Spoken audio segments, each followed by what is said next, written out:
Wanted to make sure we are following protocol here. I'm Sean Newell, Mayor Pro Tempore, for this evening. And want to thank you and welcome everyone here to our work session tonight. First, I wanted to go through a quick review of what we'll be having in front of the discussions later on today. We'll have a pledge of allegiance, which will be led by Councilwoman Suzanne Highland. Thank you very much, Suzanne, for doing that. We'll have our citizen comment period where we'll allow citizens to make comments in person concerning topics and issues that are concerning to them. We'll have a number of standing reports today. One of them will come from our Finance and Administrative Services Director, Scott Churches, and then also from our Assistant Chief, Riley Pilgrim. Thank you both for being willing to do that. We do have a number of action items tonight that we'll go through and make sure that we have a short discussion on them, both here and at that point. Will we have those here?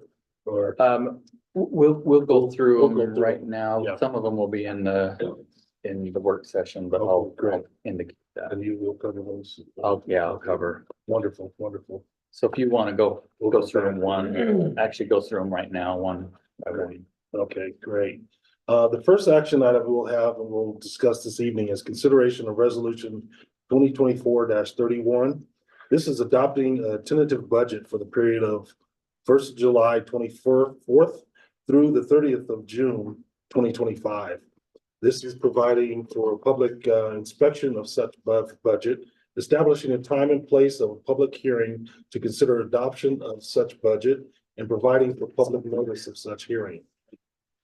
Our next resolution. Yeah, and we'll be talking about this in the work session here shortly. Great. Just to let you know, when we adopt the tentative budget, that's adopted tonight, and that doesn't mean the process is over. It's actually just beginning. We will have a public hearing in June, and then ultimately, per state code, have to have the budget adopted by the third meeting in June. And so we'll have this item on the agenda in work sessions to talk through the tentative budget, probably for the next 2 or 3 meetings. So that's a little bit, but we'll talk more about it here shortly. Do you mean the third Tuesday of June, or are we having a third meeting? Oh, third Tuesday. Yeah. So the 18th of June is when we'll have scheduled the adoption of the 2024-2025 budget. Yeah. Our next action item will be action item 5.2, consideration of resolution 2024-32, approving a revocable right of access agreement with Rocky Mountain Power for a public art project. This resolution is the council will approve the city's entry into an agreement where under Rocky Mountain Power will authorize the cities to implement the community art project. It's a pilot program allowing local artists to decorate certain RPM pads. Those are the green electrical, big pads that we see in front of some inconvenient places and convenient places. I just did that out there. But we'll have that resolution coming up as 5.2. Resolution 5.3 is consideration of resolution 2024-33, approving a performance contract for the 2024 Butlerville Days. This will approve the city's entry into an agreement where under musical group High Society will provide a performance for the city's 2024 Butlerville's community event. Yeah, so you'll see these contracts come over the next few months as we negotiate them. This has already been budgeted. This is for $7,500, and we have to have a down payment on this, and it's for performances for Butlerville Days. So we're recommending approval. I thought it was for 15,000 and that half was, am I wrong about that? Let me look here. And if it's budgeted, that's fine. It was It is I was budgeted. gonna ask if it's the same as it kind of has been in the years past, but. Yeah, you might be right with the 7,500 is the down, the half that has to be paid a certain amount. I'll look at that though. Thank you. Resolution 5.4, consideration of resolution 2024-34, approving and ratifying a bid and awarding a contract for the 17th East Sidewalk and Fort Union Bike Path Project. Matt can address that. So, this is, if you'll remember, a project that's been going on for quite a while. But we bid the project out for 1700 East Sidewalk. It runs from Fort Union south to 7200 south. And part of the project is also a grant that planning and zoning obtained to extend the bike path on Fort Union between 1700 East and Brook Hill. So it's a bike path, sidewalk, and a sidewalk project all combined. So we bid the project and it's ready to move forward. Wonderful. Thank you, Matt. Mhm. Action item 5.5, consideration of resolution 2024-35, approving and ratifying a bid awarding a contract, construction contract for the citywide Cape Seal project. Sorry, Thank you, Matt. this is part of our 5-year plan. This has been in the works for a while as well. A Cape Seal project, just to bring you up to speed, is just a fancy way of saying a chip seal with a slurry seal on top of it. Slurry seal makes the chip seal a little smoother. This is for our main roads, Fort Union, Bengal Boulevard, Highland, and 1300. So it'll be those 4 main roads that this is a surface treatment for those roads. It's part of the 5-year plan that's been in the, I believe this finalizes last year's 5-year plan. Oh, What's a wonderful. chip seal? Oil with a very small rock compacted into it. And then a A slurry. slurry seal is a sand and oil mix that you put on top of that. So it's a surface treatment. It's not meant for structural integrity. It's to give the longer life to the asphalt and a running surface. Potholes go first and then. Yeah, we've cracked, if you look on Bengal, you'll notice Bengal's been crack sealed quite a bit, and they'll be doing pothole filling, and then they'll go over the top of it. Does it smooth it out somewhat? Gives it a little bit smoother surface. Thank you. Thank you, Matt. Action item 5.6, consideration of resolution 2024-36, approving an easement agreement with Metropolitan Water District and AJ Rock LLC concerning the Salt Lake Aqueduct. Okay, thank you. You're welcome. This agreement is, this has been in the works for quite a bit. I'm sure that, the developer's glad to see it coming to fruition. But this is an agreement between Metropolitan Water District, the developer on the AJ Rock property, and the city. What this is it codifies everything into one agreement. The district itself has easements over and through the property already. Various easements that go along with it. The developer and the district work together and bring those down into a corridor, if you will. And it allows the developer to work on top of the district's easement. It lays some criteria out, and we're a part of it because the road that the developer will be building, the Wasatch Boulevard, will be part of the city when it's completed. So that's why we're a party to this development.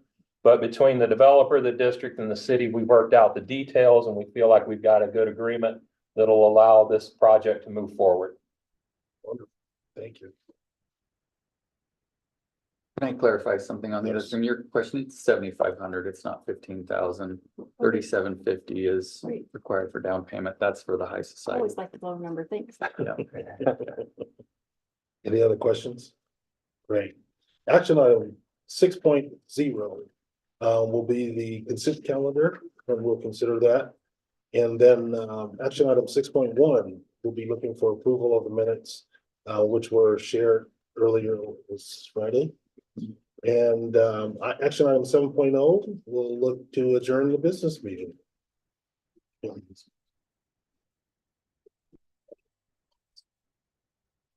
I would be remiss if I didn't mention that Mayor Marcus he's out of town, so he's allowed me to keep his seat warm. And Councilwoman Burrell will be here shortly. She's on her way, just arriving from the airport, so we'll have everyone here pretty I soon. told the mayor that I was absolutely thrilled and excited that you were gonna be running the show today. Oh, I did said, Don't get too excited, buddy, because he's coming back. I didn't bring any special treats to get anybody. So we're looking good from there. Okay. So what we're gonna do now is we're gonna move into, one of our updates. And we're gonna have, Rockwork Development give us an update. Rockwork partner, Tom Henley is here. Yeah. Thank you, Tom. And Tom, will you also introduce the Yes, guest you have with you as well? we're wondering if we could plug in, we could use Yeah. your I don't know. illustrator, is that possible? You have to ask him. So- Well, you'd have to share it with Paula and I have to go on Zoom for the. See it? And it would work. Sarah, you can send it to me as well. Okay. While we're waiting for that Mayor Pro Tem, this guy right here, one of the Come best on. football coaches I've ever known. I was a freshman in high school. He was my football coach, and I think he put me in twice. So, means he was a great, great coach. He saw talent. He knew when there wasn't any. But, you know, Did the ball fall? We didn't want Councilmember Holden to get hurt. We knew about we were early on CTE, we knew what was that's going right, on. that's right. That's exactly right. He was cutting edge. Yeah, exactly. And where did you coach? Highland High School. Home of the Rams. Come on, you know that. They beat the Bengals every year back in the day, not anymore. Well, I'm a poly bear. so- Yeah, that's right, that's right. I'm just, yeah, we're just glad that everything came out okay and I don't know that anybody suffered any verbal abuse or anything like that, right? Only from the coach. Well, it's great to be with you. This is Sarah Nemelka from our office at Rockworth. We have prepared for you just a really short presentation on Rockworth because many of you, we don't know. Back when we got the PDD approved, the council looked different than it does now. And we think you're probably, it's worthy to give a little introduction on ourselves. We have a big project that we've been looking forward to for a very long time that's on our docket. And we're trying to start that up at the end of this month. We're planning on closing a loan toward the end of this month. And we've been working on a grading permit as well as a building permit for some walls and other things to kind of start off the first phase of our project, which includes, while they're looking at that, it includes a 297 unit apartment community, a hotel of 140 beds, multiple mixed use buildings that are similar to our buildings down the street in Holiday on 2300 East and Murray Holiday Road, that have some office over retail, a couple of singular level retail buildings, in addition to a potential condo building in the future. And we'll show the site plan as soon as we can get that up and rolling. How's that coming? IT team. We're getting it. Okay. Want to have the graphic because it's kind of worthless to just talk about the Let's graphic. see, I might be able to bridge it here, Tom. Your way, Mike. Okay. Can share this for now. Sure.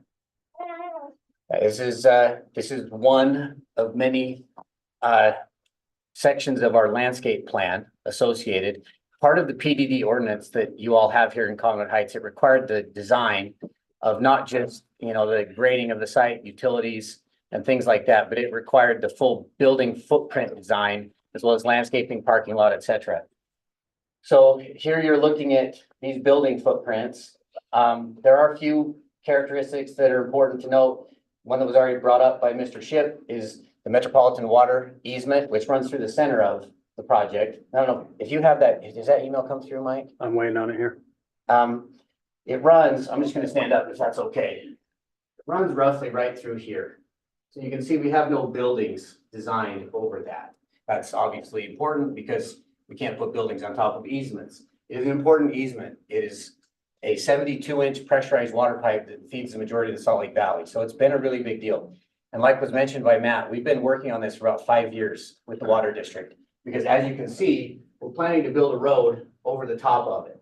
So that pipe needs to be protected. Provisions need to be put in place to make sure that it is protected. And we've gone to great lengths to make sure that it is, both during and after construction. There's also a provision that's been made where the crossings happen. You see there's a crossing here and another crossing here. Where those crossings occur, sleeves are being installed by us at our expense, so that in the event the water district ever needs to replace the pipe, they can. And they will use that sleeve and abandon the existing pipe in place. So that's one important element. We appreciate the city's involvement in reviewing those agreements. All of the plans and engineering that have been associated. We couldn't have done it without your public works, your engineering staff, your planning staff. They've been integral in this process because there are so many hands that need to review this and be a part of it. So we thank them for everything that they've done. Other things that are very sensitive associated with this project are geotechnical. If any of you are interested in knowing why the building footprints are where they are, it is because we are heavily dictated to by the land itself. You'll notice, again, I shouldn't keep sitting up. These buildings run in roughly in rows. You can see that like this. And that's because there are fault lines that run through the property. This is not unique in lots of areas in the Salt Lake Valley. We do have mountains for a reason. There are fault lines. So we have to go through the process of, both identifying the fault lines, identifying the fault line setbacks, having city folks review that same information, so we can determine where the safe places are for all the footprints, which you're seeing here. So not only are there fault lines, but there are recommended setbacks associated with those fault lines. And all of our buildings are outside of the recommended setbacks for all of those fault lines. I'm happy to answer any questions. There are great lengths that have gone to both identify these fault lines, make sure that it's accurate. The engineering firms that have been associated, first and foremost on our side, our civil engineer, McNeil Engineering, another civil engineer, Focus Engineering, that specializes in hillsides. We also have Western Geologic, who's a geologic engineer. We also have Gordon Geotechnical Work. These folks have been working on this project for over a decade. It actually predates our involvement and the historical property owner. So these have been worked on in great detail. Your planning department, engineering department, and also outside resources, Geostrata, have been employed to review all of the work that has gone into identifying all of this. It's been a years-long process, and we're very glad to be here and feel good about the plan that's been put into place to create what we're going to do. So the first phase of this project is going to be mass grading. There's a lot of dirt that needs to move. Basically, we have to put a hillside back where it was. That requires a tremendous amount of earthwork. Can I ask a question? Sure. How old is the aqueduct? Oh, shoot. That's a good question. It's a question for Put in the fifth. Salt Lake, but I think it's probably 60 to 70 years So old. it has not been replaced. It's not seismically sound. That's a question for them. I was gonna Not ask me. that same question. It sounds like you've already engaged them in your planning for future if there is some failure to be fixed. Correct. And they know that you're going down this path. And if they felt like there was a need to fix it right now, they would do that before you start. But I think clearly they've decided it's better to just have access in case. Well, they have failure. every right at any moment to go. I was going the same thought process as you. Let's be proactive, and I don't just wonder. And I I used think- to live right above that aqueduct, and I'm Okay. like, it's gonna fail at any time. So when The But I council think they recently made that approved, judgment call. they're starting a big reconstruction of that line further into the city along Danish. I think the council approved that agreement a few meetings ago. That's So what they I used to are in the process of restoring that, and they are crossing fault lines and fortifying that and building new infrastructure. So they're in step one of like a multi-year process to repair and upgrade the pipe. I mean, it's an old pipe. So I Yeah. just invest. I've seen pictures of, I proactive believe it was hand dug when it was installed. Okay. And I actually think that, I can't answer any questions for them, but from our perspective and looking at other places throughout the valley where this pipeline runs, I think that we've given them the most convenient ability to do any type of repair or replacement that really exists along almost the entire pipeline. They have a It's their 70 fault. Yeah, they have a Of course. 70-foot wide easement to do whatever they need to do on our property. But we can prod them if we're worried about it. I don't know if there's any questions regarding that. Here you go. Mike, I don't know if you can zoom in. This just kind of lets you know the yellow, if you can see that well, that roughly describes, we cut out the building footprint for the apartment building, just so you could see where it is, because we didn't want to completely cover that with the yellow. But everything you're seeing that's highlighted in yellow, that really is this first phase of the grading permit. If you can imagine in your mind, if you've driven by, I know many of you have probably driven by a bunch of times, there's really a cliff that kind of exists there now that was created by the excavation. And we have to put back a hill where it was.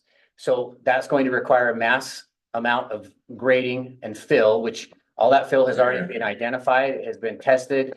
And we're moving forward with, there's going to be a tremendous amount of lifts, and it's going to be installed in 1 foot compacted lifts, 1 foot at a time, built up until we get all the way to the top again.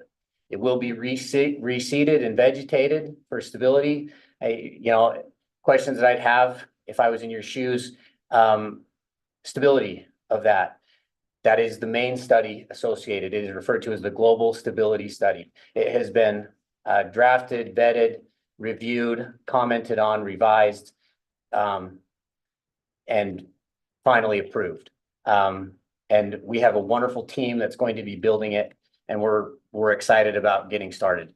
In addition to the hillside, the main backbone road is part of it. It includes the utilities that will be installed. You can see the roundabouts that are being installed and the stub that is going to be prepared for our neighbor to the south. And then, I don't know if you want to scroll down just a little bit, Mike, you can just see there is some storm drain infrastructure as well that will be associated, because we will be creating some impervious surface where we're going to have to collect some water. But that is this first phase. Mike, if you want to jump to maybe the next slide on this sheet. I don't know if it's, is there one more?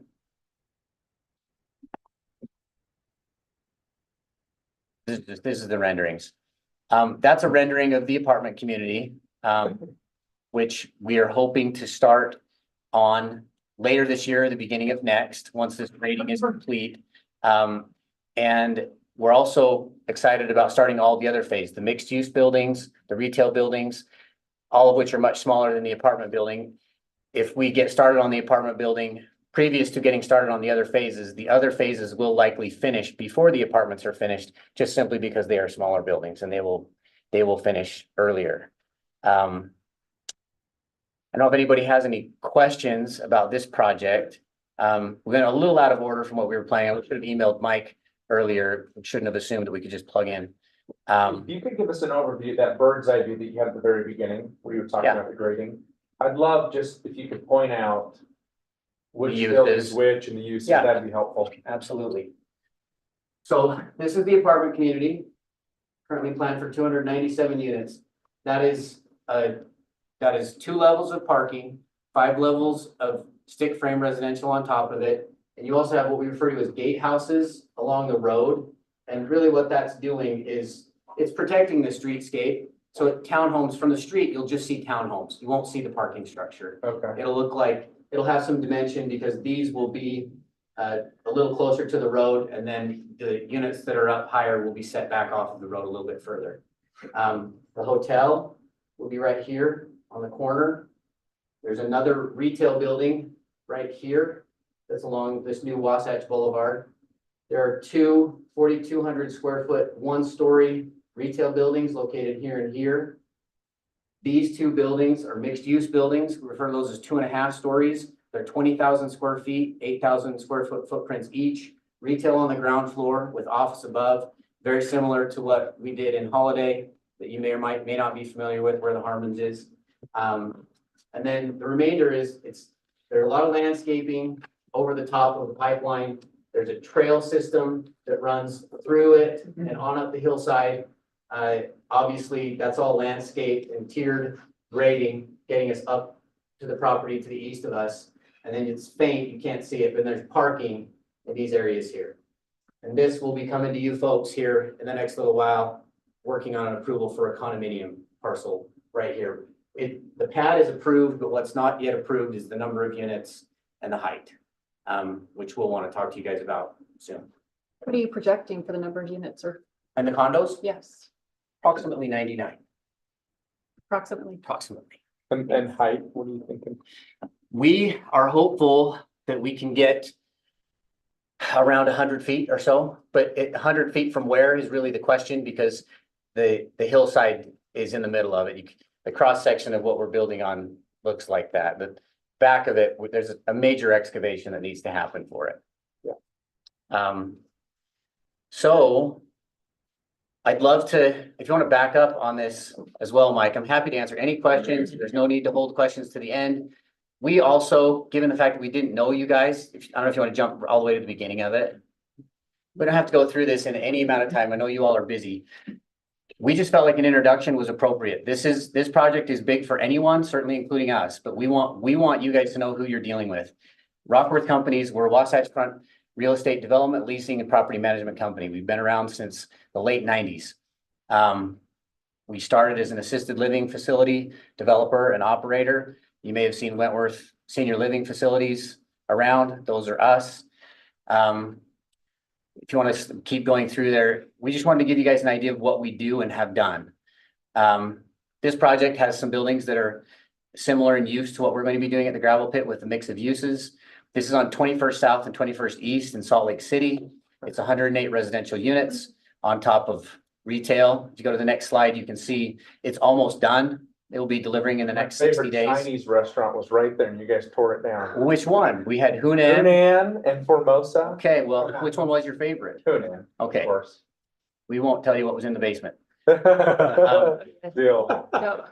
But this is another project. This is in Meridian, Idaho, also under construction. This is 336 units. This is on Eagle Road in Meridian, Idaho, if any of you are familiar. This one also is nearly complete. If you go to the next slide, Mike, you can see those are actual photos. We've delivered the clubhouse and the first building. The remainder of the buildings will be delivered later this year. It's a great project for us. This is Decker Station Apartments. This is across the street to the north from the Maverick Center in West Valley City. It's adjacent to a track stop, 219 units. This one is also almost complete, will be complete in June. Tom, can I ask a question? Yeah. So back to that shows the townhome. That's concept exact, on thanks. I'm glad you pointed that out, Tim. Those are the gatehouses. So this is a similar product in that it's 2 stories of parking structure with 5 levels of residential on top of it. And so along the streetscape, you can see where it's impactful to, for beauty and pedestrian streetscape. You've got these townhome style units that block the view of the parking structure, which we feel like is a nice addition and makes the street look better. Thanks for pointing that out, Tim. This one's in Layton. It's along Main Street in Layton, in between Main Street and I-15, just across the street from Layton's Front Runner. This one is also under construction. This is 253 units and about 30,000 square feet of retail with mixed use along the street. This one started in late last year. Mike, if you go to the next slide, you can just see we're working on the parking structure now. And then we can just scroll through these really quickly. This is the project I've mentioned a couple of times. This is our holiday project and where we currently office over retail. We'd like to do something really similar here. This has been really successful.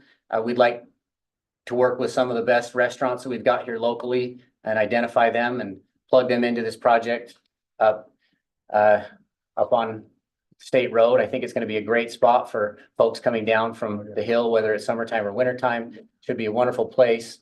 The hotel will be great. And when our neighbor finally makes his agreement with UDOT for the parking structure so that we have controlled access to those canyons, we think it's just going to be really a wonderful thing for this community. If you keep scrolling, this is just the other side of the street where Harmon's is and additional Great Harvest and those other tenants that we plugged in there. There's another large apartment community. This is just down the road from you guys. It's actually adjacent, I think, to your border. It was in Sandy. But there's a Ridge Apartments, 261 units. It's on Union Park across the street from the theaters, the Union Heights Theaters. North Union Apartments, not far from there, is across the street from Hillcrest High School, 223 units. We've got a few more. This one's in Sacramento, a small project recently completed. Mill Pond Apartments in American Fork, 214 units. We don't need to, we've been through Wasatch Rock. We don't need to bore you. We just wanted you to know who it is you're dealing with. We are super excited about this project. Just like any real estate professional, we are super, super sensitive to location. You guys have an unbelievable parcel up there. It is so well located. It's primo. We don't take this lightly. It's really important that we do this well, that we do it right, that we service both the local community and the larger community that's gonna be frequenting it. We couldn't be more excited to get started, just simply because of where it is and what it is. It's super. We appreciate your staff, everyone involved in the review process. It has been hard, but it should have been hard because it's a hard site. And we thank you for everything you guys have done. Mike, really you, Matt, those of you that have been with us this whole time. We're super excited to get rolling. Are there other things we can do to help? Obviously, we're gonna have certain decisions here, but Frankly, I think one of the things that you could do is, given that the footprints, we were constrained really by a few things, 3 things really. 1, the Metro Aqueduct, 2, the fault lines, and then 3, really the parking required for the businesses and uses that we're proposing. So given that, really now we got to worry about what's inside the buildings. So if you guys have some kind of wish lists for restaurants and things like that, we're totally open to, we want to target the people that the community's interested in. We want to go get them. That's what we've done. That's what we did in Holiday. It's what we did at 21st South. People like local business. They like to support it. We don't want startups necessarily because we worry a little bit about that. But if there are some established, places that people like to frequent, we want to know what they are. And the places you guys want to go, let's go get them, because I think we can. I think we've got the site for it. And we just want to create the best community that we possibly can up there. Is there any transit plans to get Well, those I think people there up the definitely canyon? will be, because, well, I don't know how much is going on with our neighbor. I do know that there have been a lot of discussions with our neighbor about the location of a large parking structure. I don't know how much there is for me to say about that. Yeah, so the EIS identifies a transit hub Yeah. in But the is large hotel gravel pit close to it, parcel. so those people could walk? It would tie in along that main roadway. The location's still to be determined on where it is on that larger gravel pit site, but it does I think identify it's gonna that. be really close to our boundary. Considered. We are very hopeful that it will be actually close to our boundary, so that a bus could potentially go right on by, especially the hospitality, pick folks up and send them right up the canyon. Yep, thank you. Thank you, Tom. And Okay. Ms. Namelka. So. Thank we you all. Appreciate you. We appreciate Thank you for the guys. information. Thanks, Tom. Thanks, Tom. Thanks, Sarah. Great. Next, we'll move into our staff reports. Each week, the city council and staff provide informational reports as a method of keeping up to date on day-to-day activities of the city. This time is set aside to allow council members to ask questions or for staff to bring council up to date on any items regarding changes since the report was last made. Our first staff report will be a tentative budget discussion. I'm gonna start that. Okay, great. We could, so. And Scott Jurgis will provide more of the details on it. We do have a number of items that have changed since the last time we discussed. And as you recall, as we go through this process, the tentative budget, we adopted, it's part of the process identified in state code. And then there is continued discussions, as I've already mentioned, and we have to adopt the budget by June 22nd. So we will schedule to have the adoption of the budget June 18th, which is the 3rd week of June. So anyway, this is really the beginning of the conversations. We will have this on work sessions up until June 18th, each work session for you to talk and discuss some of these things. But we wanted to highlight a few things related to it, but that is the process. We will also hold a public hearing, I believe the 1st week of June, which is required through the process as well. So we will have that public hearing. Tentative budget will be available for public input as well after tonight if it's adopted. And so anyway, that's some of the issues that we'll be discussing. One of the things that we'll go through, there's highlights of the areas where there are changes that we've made since last time. Some of these are additional figures that have come in, and I'll have Scott highlight those. I know we have a lot of staff members here, and I've had some of the staff members in my office today, obviously concerned about the compensation side of things. just to let those that are in attendance here aware, we started conversations about cost of living and the merit increases in our council retreat in January. At that time, we'd identified as far as the CPIU, the index at 3.4% for the year 2023. That's what we discussed there. Then we've had a number of compensation committee. We've had a compensation committee meeting where we had discussions as well. What we have in this tentative budget is a 3% cost of living increase and then merit increases, which would average for those involved in the merit increase of 3.62. That's for those that are not topped out. If you average it across all of the employees, it's 2.66 because we have a number of individuals that are topped out. So the amounts for those include $325,000 for the city for cost of living and $231,000, a little over $231,000 for the merit. Once again, these are conversations that we will need to continue to have. We talked about, even with the compensation committee, looking at what other cities are evaluating because the market really matters, especially in the Salt Lake Valley. That's something I'm having conversations with city managers on what proposals are. They're still moving figures. I know the mayor and I even talked this morning and on Friday about conversations he's having with some of the council members in other jurisdictions in Salt Lake County, as well as other mayors. And so that's a moving piece of the puzzle related to what others are looking at as far as compensation. And I would suggest that we need to be comparable to that.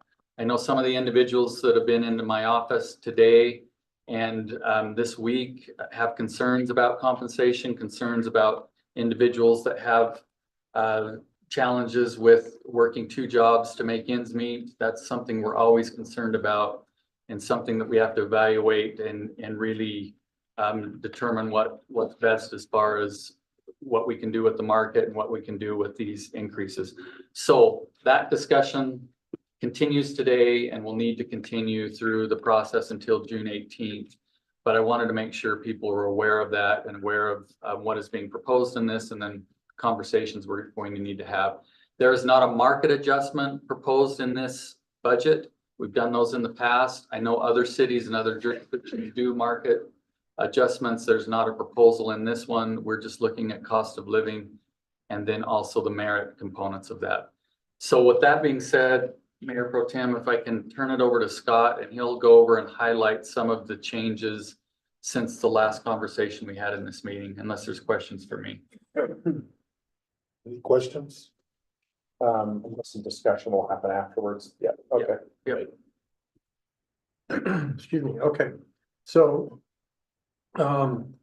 starting here on the first page of what I handed out to you, this is gonna mainly summarize the changes that have happened since we presented on April 16th, which was our last council meeting that we had when we did our proposed budget. So a couple things that occurred, our health insurance came in at a 5% increase and our dental insurance came in with no increase. We had a 5% placeholder in there of about 50,000 for both items. The overall cost of the health insurance is 44,478. And like I said, we had 50,000, so that actually saved us $5,522 over what was in the proposed last time. The mayor was able to negotiate a reduction of $18,000 in our annual contribution to the Central Wasatch Commission. Used to be 50,000 and now it's 32,000. So there's that savings.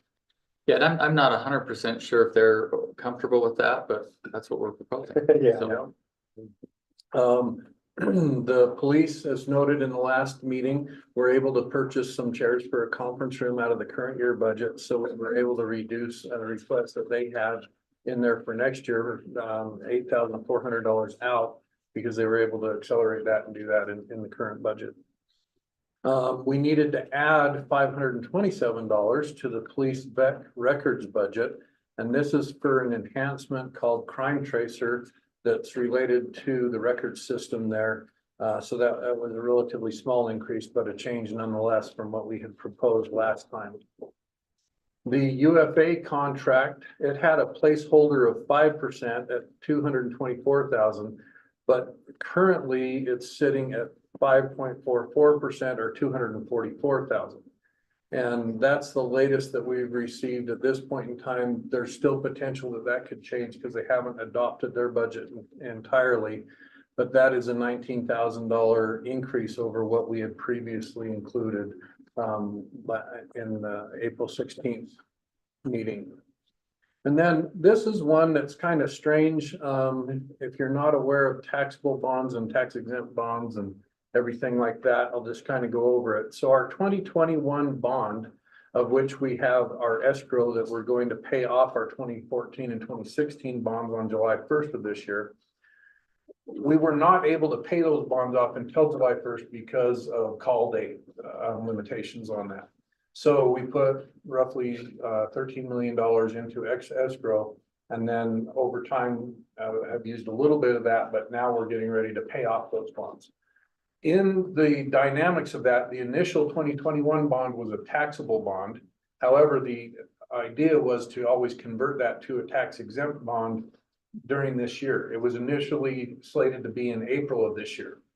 The problem that we ran into is because the tax interest rates went up and the bond rate is below what interest rates are, we would have been in what's called an arbitrage situation where we would have earned more money than we're spending on the bond.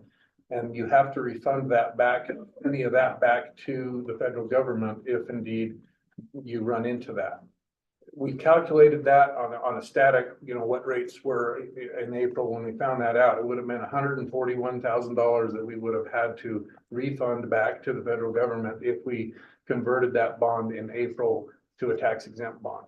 If we delay and do that in July, on July 1st, we have to pay a little bit more interest because the interest rate on the tax exempt bond versus the taxable bond is a little bit different from each other. But the amount that we would have to pay if we do the conversion on July 1st is only $41,000. So about $100,000 net difference in the two. It was unforeseen because nobody anticipated the interest rate to do what it's doing now when we put this bond in place and everything. This actually was discovered by one of the bond attorneys that's in Kansas City, Missouri. He was looking through that and discovered this as we were going along. Literally, I think a day or maybe 2 days after our April 16th meeting is when he alerted all of us to this and said, hey, this is a potential issue. We might want to talk about this before we just march forward blindly. So that came up. It is an additional amount that we have to spend. However, of the two options that are facing us, it's better to pay $41,000 than to pay $141,000. And so that came up. We discussed this with the mayor last Friday, I think. Correct. And stuff. So anyhow, that's kind of where that sits. Again, it was unforeseen, purely related to what the interest rate environment is doing right now versus when we initiated this bond back in 2021. Those are all of the main changes of all of this. There is a change. So there's a decrease in cost of $11,825, and then an increase in transfer of $41,000. So that's a net of $29,393. That's in our general fund, the net impact on all that. And then in our debt service fund, there would be an increase of both a transfer in and an expenditure of $41,218. And that's the main portion of the changes that are throughout here. And then throughout the write-up, it's highlighted where each of these transfers or each of these changes have been impacted throughout. 8-page write-up, there's a highlight of where that occurs and that's exactly what I've just gone over here. So overall, I'm going to just fast forward to the end of our general fund so you can see. So this is on page 5, right, kind of middle to top part of the sheet right there. The overall impact of these changes in the general fund is that is a use of fund balance of $3,208,000. That's a budgeted fund balance use. We will actually probably be about $1 million less in real fund balance use on that due to underexpend. And so at the end of this fiscal year, June 30th, 2025, we would have about 4,500,000 of fund balance left. That would be 17.2% of our revenues that are included in this budget. We're limited to have no more than 35% of our current revenues at that point in time, and no less than 6%. And so that would be 1,569,000. So when you take into account our compensated absence and everything, it would leave us with just about 2.2 million available for appropriation at the end of that year. Now, the reality is that will probably come in about $1 million higher, about $3.2 million available for appropriation when we finally get to the end of that particular year and everything. So just know that that's where all of our kind of impacts are. All the other funds are kind of dependent on the general fund and everything. So, but if there's any questions, there is one more item. We need I to talk just about thought of- stormwater. Yeah, You want me to yeah. intro that? So when we passed the stormwater fee, implementation of the stormwater fee, the ordinance indicated that we could take an increase each year to escalate based on increase in costs. Our intent always, though, is to come to the city council and have you make a determination on whether those fee increases need to occur. We have not taken those since we implemented the stormwater fee, which is back in the 2021, 2022 year. What it was an increase of, and it's outlined on page 6. It was an increase of 3% annual increase. So $750 is what was adopted in 2021-22. We haven't changed that. That's the cost for residential property. And so if you take that to today, it's up to $8.20. It would increase the monthly charge from $750 to $820, which would be roughly 70 cents a month. And so we need your input on that, whether you want to just keep it the same at $750 or implement this, which was originally adopted. I will just say, as you know, our stormwater, there's a lot of work on our stormwater projects. We've had a lot of emergency contracts that we've had to expend. Matt could probably talk for 3 or 4 days on that.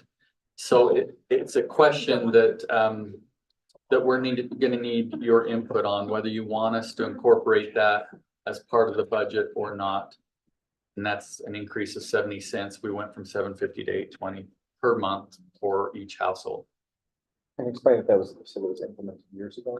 2021, 2022 is when we originally adopted the stormwater fee. And we have not taken any increases. Now we're at 2024, 2025.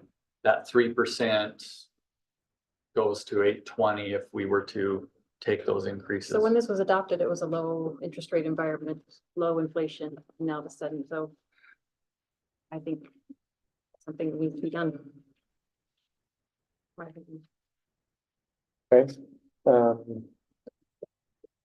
So what's the total amount that's going into the budget? The total amount for stormwater? Yeah, if that increase was put in place. So it would increase it by $130,000 right here. 130,414 would be the annual amount that would go in by doing the increase. It'd be 1.5. Is that number? Yeah, the net total amount of revenue it would generate would be 1,536,000. And the change from what is currently budgeted at 1,000,004 would be 130,000. And the net sounds like impact per house annually would be $8.40. And that's my question. We're hitting. Our current levels are not keeping up with the demand. Is that what you're telling us? We've expended what we have in the budget now. We have an emergency project. It's gonna be about 250,000+. We have one right now going in the ground for 1.1 million. And then we've got another for 270,000 per call. They're happening this summer. So the budget we were trying to, yes, That's maintenance and reconstruction of stormwater lines. We've expended all of it. So we have to rebuild it again. What I like about fees like this is that if your budget goes down, that we could adjust it again. I don't know that that will ever happen. That's fine. but- What does that mean? Is that an option? If that's Well- what we- well- if you finally fix everything, then we're good. So, Maybe we could take. this I'd back be down. trying to put it in the budget for a future vote. Good with that. Yeah. I have one question to go back to. Actually, two. On the employee cost changes, how often do we do a market adjustment? Is it every 3 years we do a evaluation with what's happened in the past? Yeah, our last one, I believe, was 2 years ago. It was 2 years ago. So we've done those about roughly 2 years since I've been here. Yeah. And I want to be very clear, because I think there's some people that don't understand, when we do a market adjustment, it's for the whole city.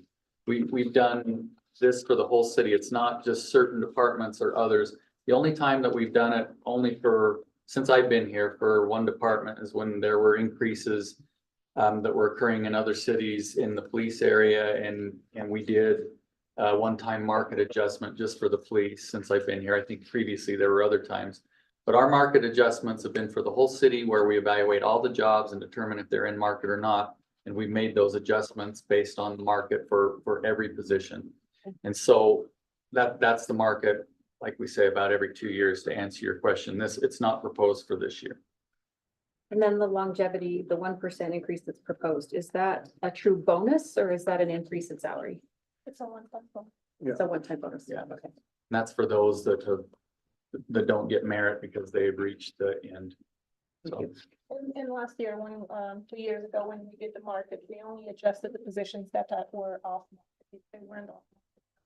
That's what we would expect. We just want to know how frequently. So I want to say one thing to our awesome friends we have in the audience here. So obviously everyone's devastated what happened to that officer in Santa Quin.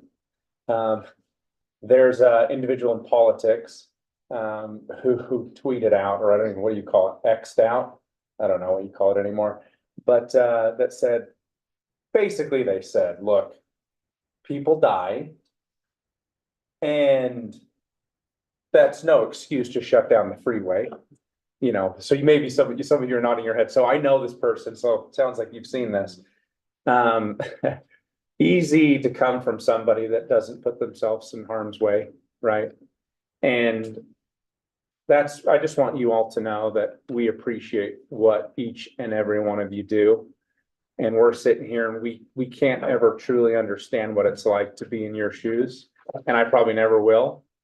But the commitment that I think this city has made is we want to make sure that we get it right, and we try to balance making sure that we show you all the respect that you deserve, and balance that with the pressures that our residents are feeling. And you all know this because you live in other cities, if not this one, and you know what it feels like when your cities are adding some additional pressure onto you. And we're kind of in this, I'm just gonna be honest, we're kind of in a shit show cycle where there are pressures on the federal side, and they make decisions and they decide to spend us into oblivion, and then we end up getting inflation, and then it trickles down, and every single level of government's trying to add some fee or some tax and get some revenue in some way, shape, or form. And there are people, when I've gone out there, that just say, like, I can't take it anymore. I cannot, I'm on fixed income and I cannot afford this. And you hear those same stories from people like you that say, I'm putting my life in harm's way, and I'm also potentially having a second job to try to make ends meet. And we all are trying to make sure that we balance, and we look and talk to other cities and see what they're doing. And, you know, Sandy City might be doing 1%. And yes, you got to look at what they've done other past years and take it all into account. And I know that other city mayors and other city council members have reached out. They want to go sit down and they want to talk about this, because everyone's feeling that pressure of that 3%, 4%, whatever it may be, and what it does to the budget. And you don't want to upset your people, and you also don't want to raise taxes. And you're trying to find that sweet middle ground where everyone can feel like we've done the right thing. And so I think the commitment we all have is that we're gonna try to hit that spot on all fronts, and we are not there yet.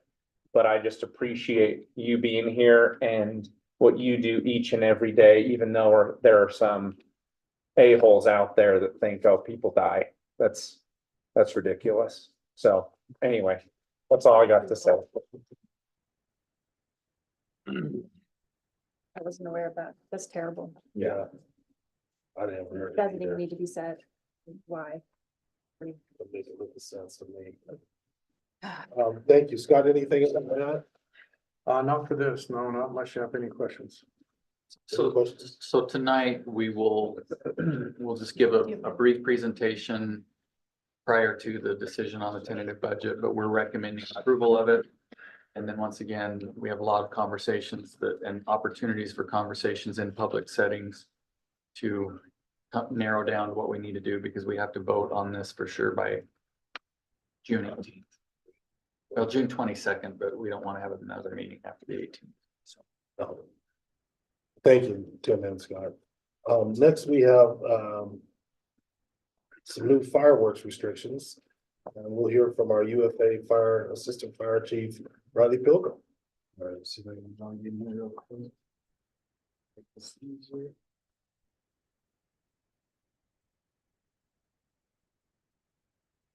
I bet you're a pretty big fireworks guy, huh, Riley? You're probably a pyro, aren't you? That's how they get in the. Yeah, no, that's what I was gonna say. That's how we get in the business. Neither confirm nor deny my fireworks habits. All right, so what I have here, and I think hopefully it's in the packet, that'll make it easier to walk through this. I do have, I do have the maps. We worked with Melissa and GIS to update the maps, and a lot of the updates that we have are, mostly along the lines of the legislation, what the legislation allows us for. Okay. And specifically what we looked at is two things, areas that were within 200 feet of, Can you hold on just one second? yes, Council member Burrell is on the line and we just wanted to acknowledge it. Okay. Presence. Sorry, I messed up your rhythm. very good, very good. So what I did is I spent a lot of time at our fire marshal for Commonwealth Heights, Dave Bradley, helped with this. But I spent some time ground truthing all this. I drove around in all these areas. Some of these came out just from concerns from residents, and then when we did a further analysis, some of the restrictions that we had in place in past years kind of create some challenges for enforcement. Primarily, there were a lot of indirect lines that weren't very clear. It'd be one neighborhood and it'd be down the street through a cul-de-sac and whatever. And the reason where we arrived at that is we were very strict, like 200 feet, and anything that was outside the 200 feet where it wasn't a risk, we kind of allowed that to happen. But when I took a closer look at some of these areas, I felt pretty confident and felt it would be important to restrict it a little bit further so there'd be clear lines of delineation, so it wouldn't be confusing to the residents. And a lot of these are right on the peripheries of high-risk areas that within statute, the 200 feet or high-risk wildland areas, we were well in our allowances to add additional restrictions. So the two things I looked at were making clear lines, so it'd be easier for people to understand where they're at, and anything adjacent to open land, property, ravines, waterways, whichever. So what I have here is just a few small ones that we are recommending. The first one right here is kind of the northeast part of the city, which goes from basically that Cottonwood Business Complex to the west towards Michelle Drive. And that closes off an area that was already restricted on the north and south, but the middle was wide open. It just didn't really make a lot of sense when I went there and looked at it, that we would leave that wide open. It just creates confusion for the people who live there as well. The second area, and these will all kind of come together with these. Is right along some Mountain View Estates, the Memorial Estates where we had a previous fire. It was kind of hard to see the mouse right in this area. We barely were hitting the 200-foot boundary at all. And so what we did is we just increased that one street further to the west. which is along Stone Road, Lake Mary, then down to Biscayne. That gives us a pretty safe buffer. We feel like that covers that area. Would discourage anybody within that area from using fireworks, we hope. But that is probably the higher risk areas too, that sometimes is overlooked. We have a lot of issues in there, and it definitely creates some hazards, especially if we have wind or other challenges like that. And then you'll see here, the next big part that we are recommending is right along Bengal Boulevard to the south. Again, that area is tricky because unfortunately we were pretty surgical. And what that created was like a lot of weird pockets and open spaces where literally your neighbor could do fireworks here, but you couldn't hear. Yeah. And it just didn't make sense when I looked at it. So what we did is, and this is that piece right here, a little bit bigger. So we've just taken everything south of Bengal down to Creek Road. In this area, of course, Siesta Drive, all along Creek Road is just some large lots, a lot of open space, a lot of potential for fuel, and in the event of an emergency, we've had multiple wildfires in Crestwood Park. Yeah. Access is extremely difficult to get people in there, especially if we're bringing in resources from outside of UFA who aren't familiar with some of the intricacies of Siesta Drive. I feel like around Crestwood, we've been pretty good these last couple of years. Oh, yeah. People are starting to be a little more respectful, and I don't think we've had anything, and it's been a little bit, It right? has, except for the feedback I've gotten, it's typically between now and the 4th of July. Residents who live in this area in particular they either call the city or they reach out to me just saying, hey, this concerns me. We have a lot of open space down here. Can we add this to the restrictions? So And will you just explain a little bit about some of the work that we've done or that yeah, Unified Fire is facilitated to clear out yes. some of the debris and So we've worked closely with Salt Lake County Parks and Rec. There's a lot of big open space down there in Crestwood in particular.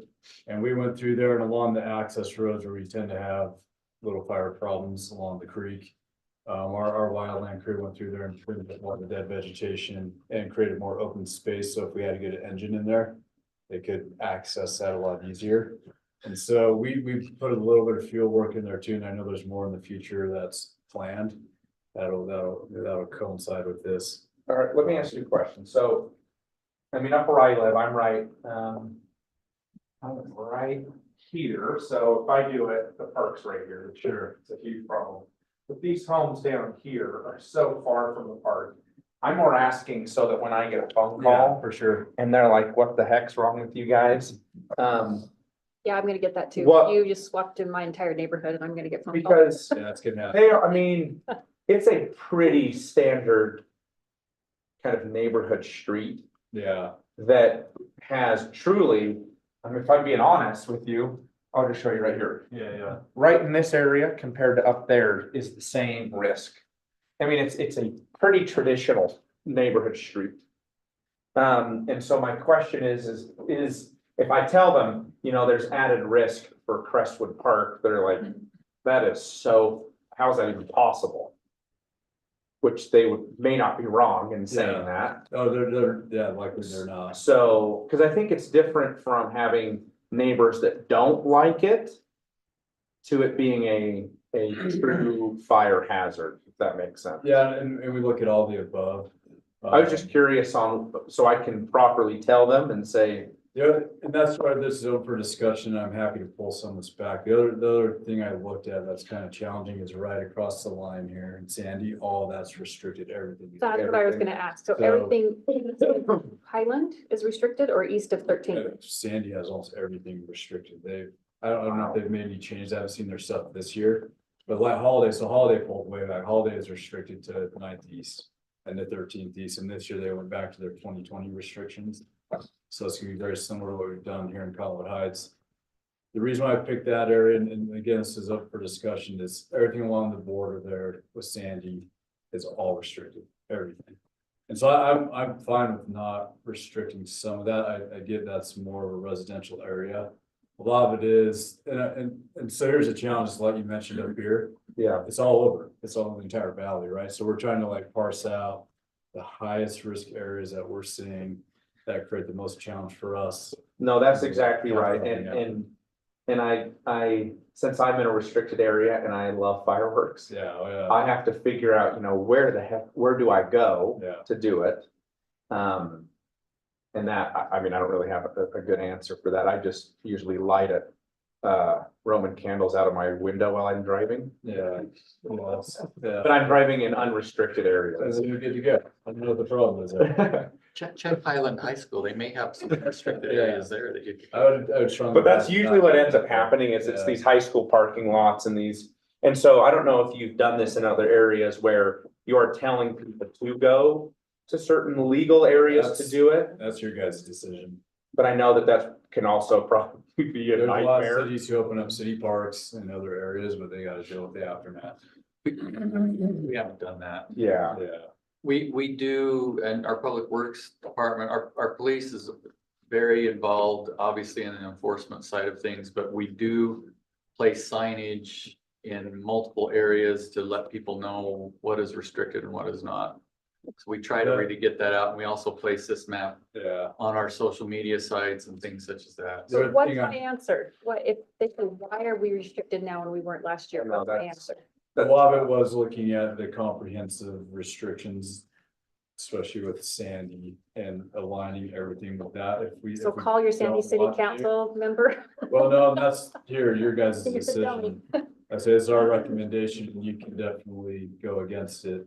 The other question too, and then it's with Chief Russo as well, the one thing I don't like doing is establishing restrictions.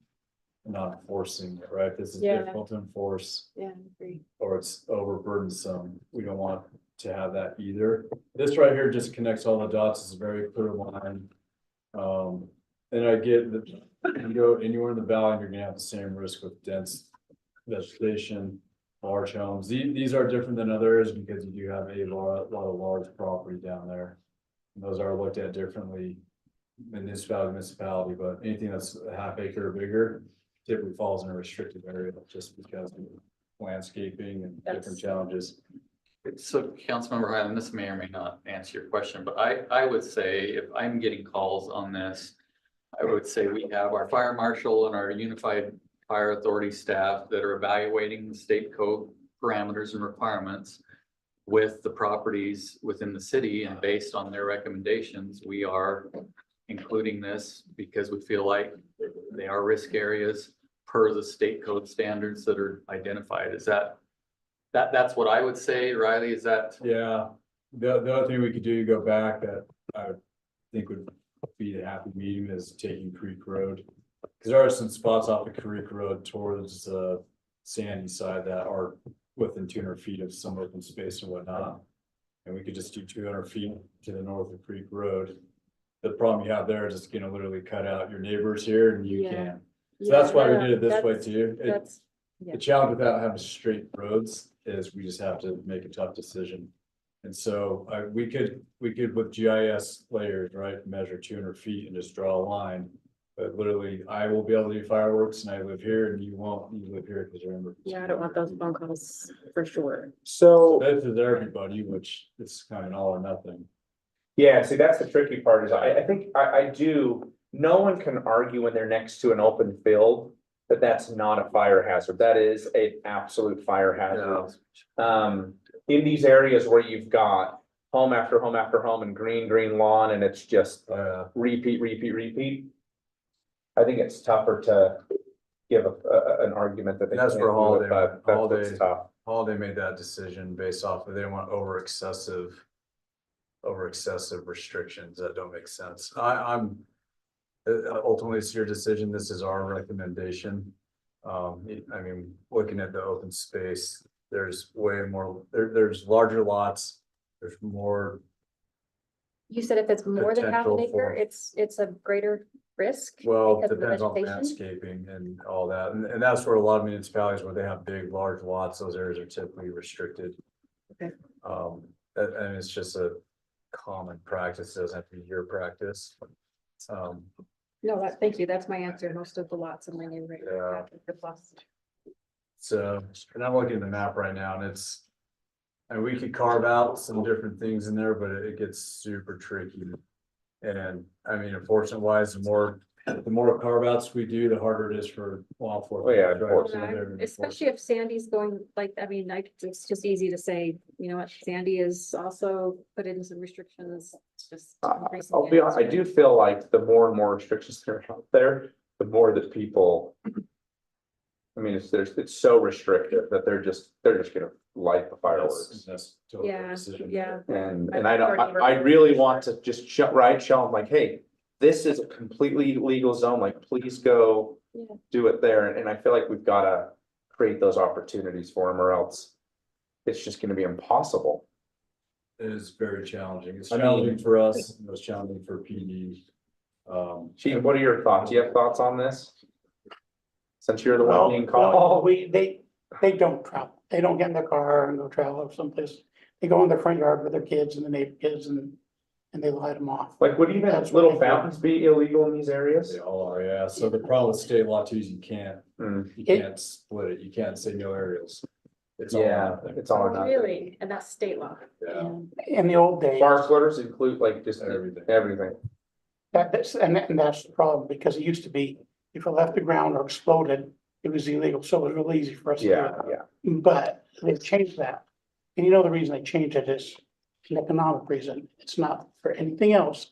Then it generates a huge amount of They revenue. were sick of Wyoming getting it all. That's the honest answer. But I guess the question is, if we were to overlay what we did in previous years over this, how does that compare? And I'm asking because although there's a risk, I think we had one Yeah, little we- incident. We're Last- any in Colin Heights, like one or two small. Yeah, in the last few years, 5 years ago. we just, since we became more restrictive, but not Yeah. too restrictive, we actually didn't have. I mean, the guys are out. That's worse. Yeah, this is my 2 cents, and this is just because this is my area, is I think the proposed area west of Highland Drive. That is to be added. I may wanna look at that further and see if that boundary could be, if it changes by a street or two, because it's been, but again, to Chief's point, if it's worked and those restrictions have been in place, we haven't had a huge issue. I'd probably lean towards making it a legal zone. And leave it how it was. Yeah. And that's your call. You can absolutely do that. Well, do you have last year's map by chance? It's on the website. Oh, okay. If I can pull it real quick. And I'm open to that too. This was a cleanup from last year's map. There might be some small pockets that we could still. Yeah, 100%. You make a good point. That is a problem, because on some of the maps, it was, I live on this side of the street, I could do it, but, and so there's no reason to enforce that. This was to make it way easier on people, and I get there's more restrictions, but it definitely helps out. Didn't we at one time just ban everything east of Highland? Yeah, That was in 2020. I think that's what we 2020, did, yeah. It was when just east of Highland. the state was really pushing for Yeah. more restrictions. So yeah, yes, it's we did evolved, that. it's definitely evolved over time. And really Holiday has just continued that almost the whole city restriction. Did you say, Chief, they pulled that back, Holiday has? You just, No. yeah, No, No, they really continued it from. Yeah. pretty sure they're changing it. No, that's what he was Oh, saying. are they Saying they're going backwards this year. Yeah, I did their fireworks presentation last Thursday. Okay. and They are going back to 2020 restrictions. Okay, So less. So in less twenty stringent. twenty-one, more stringent. More stringent? more or less, Less. Well, less. previous, so in 2021, all the valleys chiefs, Salt Lake Valley chiefs got on this same page of like restricting everything to 9th East. Yeah. And so it happened here, happened all along East Bench. Then after that, we went back here to the previous map. And Holiday this year decided to go to their previous map. So, I only get really concerned when the aerials go off. So, but this is a lot of District 2. yeah, well, the aerials are included in this, so That's we sparkler. allow it. Sparklers, Little kids, that would be illegal. I know, Yeah. I know. Can you imagine? Times they get burned. Gets down low, yeah. that is a rite of passage, sir. We're Yeah, I've got just gonna do a little scars. dumb snap. That's right. No, we want those. We want- Sorry, I'm trying to get. we want sparklers. down. I know I shouldn't be making this decision based on how many phone calls I'm gonna get, but I've already. Well, like, in our oh, stance, oh. to be honest, our stance is always gonna be public safety, right? Yeah, for sure. And when we take a close look at this, these are the areas that. There's And I'm trying to be as surgical as possible sure. to allow as much, but to also. So there's a bunch of peeps there's a Polynesian family in my neighborhood that I've known forever, and anyway, they pool a bunch of money and I'm pulling some money in with them, and they just make a It's a massive grand haul. neighborhood celebration. They go to, Yeah, it was at Cottonwood High last year. Yeah. And it ends up being like a $20,000 show because everyone's been pitching in. And then a huge crowd's there and you all enjoy it together. It's actually a pretty genius way to do it. sounds pretty fun. Yeah. The other neighborhoods do the same thing until they see the truck lights coming down the street and they all scatter. Yeah. Oh, yeah, and then we used to jump over the fountains as kids. For some reason, I can't get the city one, but I have this. The rite of passage, right, Chief? So how soon do we have to make this decision? What are you- They're supposed to be made by May 1st. Oh, no pressure We have to get the then at all. maps submitted to the county so they can start printing them. So they have to be published by June 1st. Yeah, and this is really getting on this and then we I move can- forward with it. I'll share this. This one's not as great. The one on Colin Heights website's not loading, but. Isn't there an issue with the vendors who want the information because that impacts their business and their, Yeah, that's true. what they buy and how they buy and where they put their stands, right? Yeah, so you can see this one, this is what we did last year. This is last year's map. So the area that we're proposing. Again, Yeah, this- orient us here to, this piece, yeah, there's this gap right here. A little bit right there. then where's this- Highland Drive?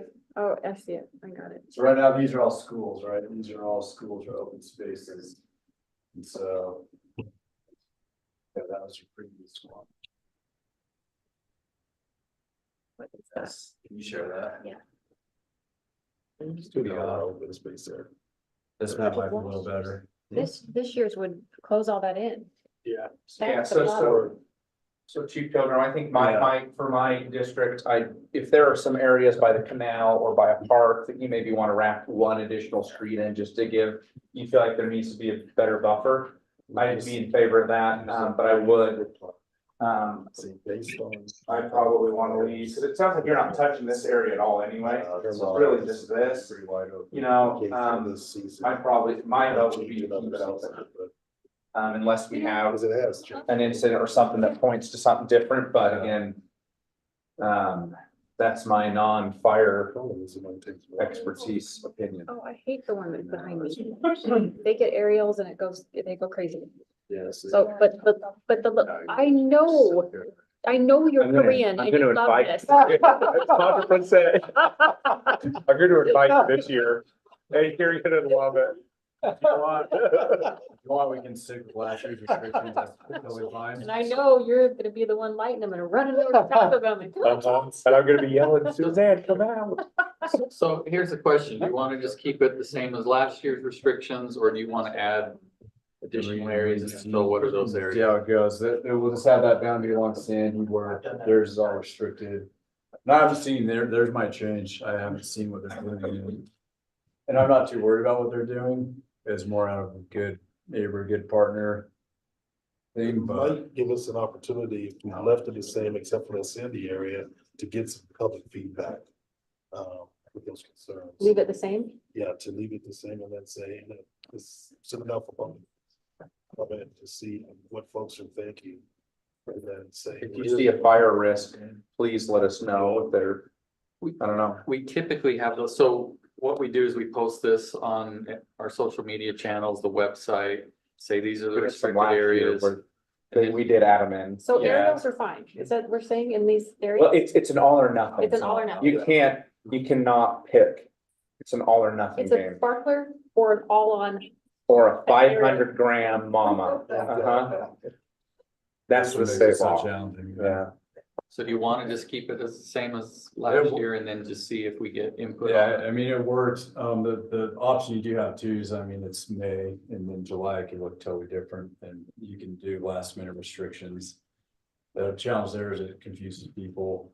And they've spent money, there's all sorts of different things there, but the law also allows you in extended circumstances to draw your restrictions.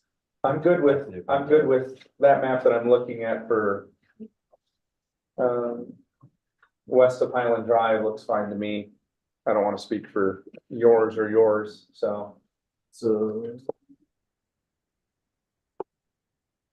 And it worked last year. I mean, I'm comfortable with last year's map. This year, we just spent more time putting stuff together, and based off of multiple opinions, we felt like the one we presented is the best, not just my opinion. I'd rather keep it. Can you as it zoom was in last to year. the canal over here? I'm actually curious, because there is a ton of dead vegetation.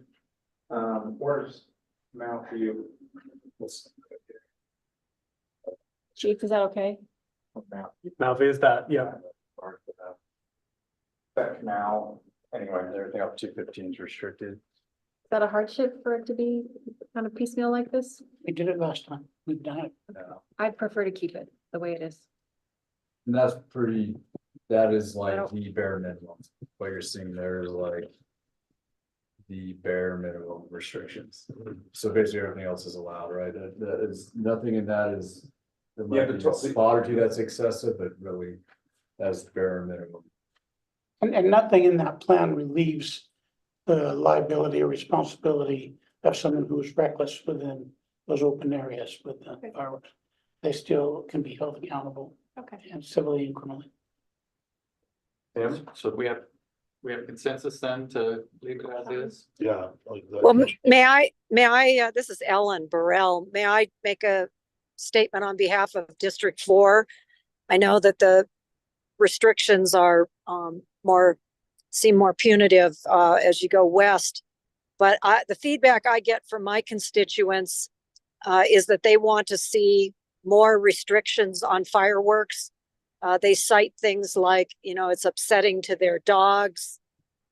They don't understand in a time of air pollution and ozone problems, why are we allowing for fireworks? They're certainly putting on a big fireworks show at the Butlerville Days. So that's the feedback I'm getting from constituents in District 4.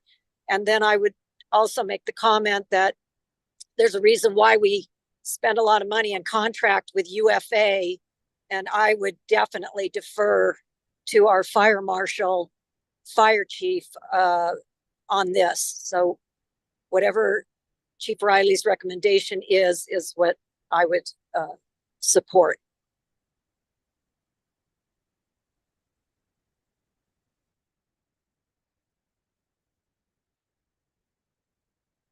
Good. So good. Okay. We'll move forward. Thank you. All right, yeah, you better, no Thank you so problem. much. I'll let them I'm sure we'll be back on this one. Oh, Well, and some people will come in and share comments. Well, one thing that would be helpful too is between now and next year, right? I know the year seems far away, but it's not. Any of these spots that we can, again, fine tune, especially in your districts that you're aware of, that you let me know about, definitely go check them out. We can take a closer look at it. So, yeah, we're happy to look at it. Thank you. Thanks, Chief. Next, we'll have a discussion on short-term rental policy. Yeah, Tim Yeah, I'm gonna turn it to and Mike. Mike Johnson and Yeah. Chief Russo will talk about this more. I'll just give a little background. I think this isn't necessarily an immediate urgent issue. Usually our rental issues flare up as we hit, November, December and ski season comes around again. So we're just coming out of that. But we do, it's kind of the same cycle every year of challenges with enforcement and concerns over illegal short-term rental units. And I know there's been some interest expressed by the council on bringing this topic forward for a broad discussion on our current short-term rental policies, potential changes to that and different directions we could take it, and then, some other things. So I think that's the purpose of tonight's conversation, is just to introduce this to the council, get some preliminary feedback and kind of see where, if anywhere, we need to take this. So I'll give a little bit of background and then I'll turn it over to Chief Russo as well for his input. And maybe I'll start by going over what the city currently allows for short-term rentals. We have an ordinance that regulates short-term rentals. It requires them to meet very specific and very restrictive location requirements. The main points among those requirements are that they need to be in a multifamily zoned area in the city. They need to be part of a private HOA or private development, a condo association or something like that. And they need to have, that association or development needs to have at least 8 units and all be accessed via a private road system. What that means in practice is we see 90% of our licensed short-term rentals in 3 different developments in the city. One being the Canyon Racket Club condominiums up by the Canyon Center, not part of it. They've been existing for a long time. The Oaks at Wasatch, which are straight up Bengal on Wasatch here. And then down south where where Wasatch Boulevard splits, where the high T is, there's Canyon Place condominiums. I would say about 90% of our licenses are in those 3 developments. When you are in a location that is compliant, you have to come through and get a business license, have your site inspected and registered, and then go through a conditional use process. And we have it fluctuates every year, but about 110, 120 legal licenses existing in the city that renew every year. They submit inspections, and then every other year we go do physical inspections to make sure they have things like smoke detectors, carbon monoxide, egress ladders for upper story bedrooms and things like that. Those licensed units are never almost never the ones we have any issues with.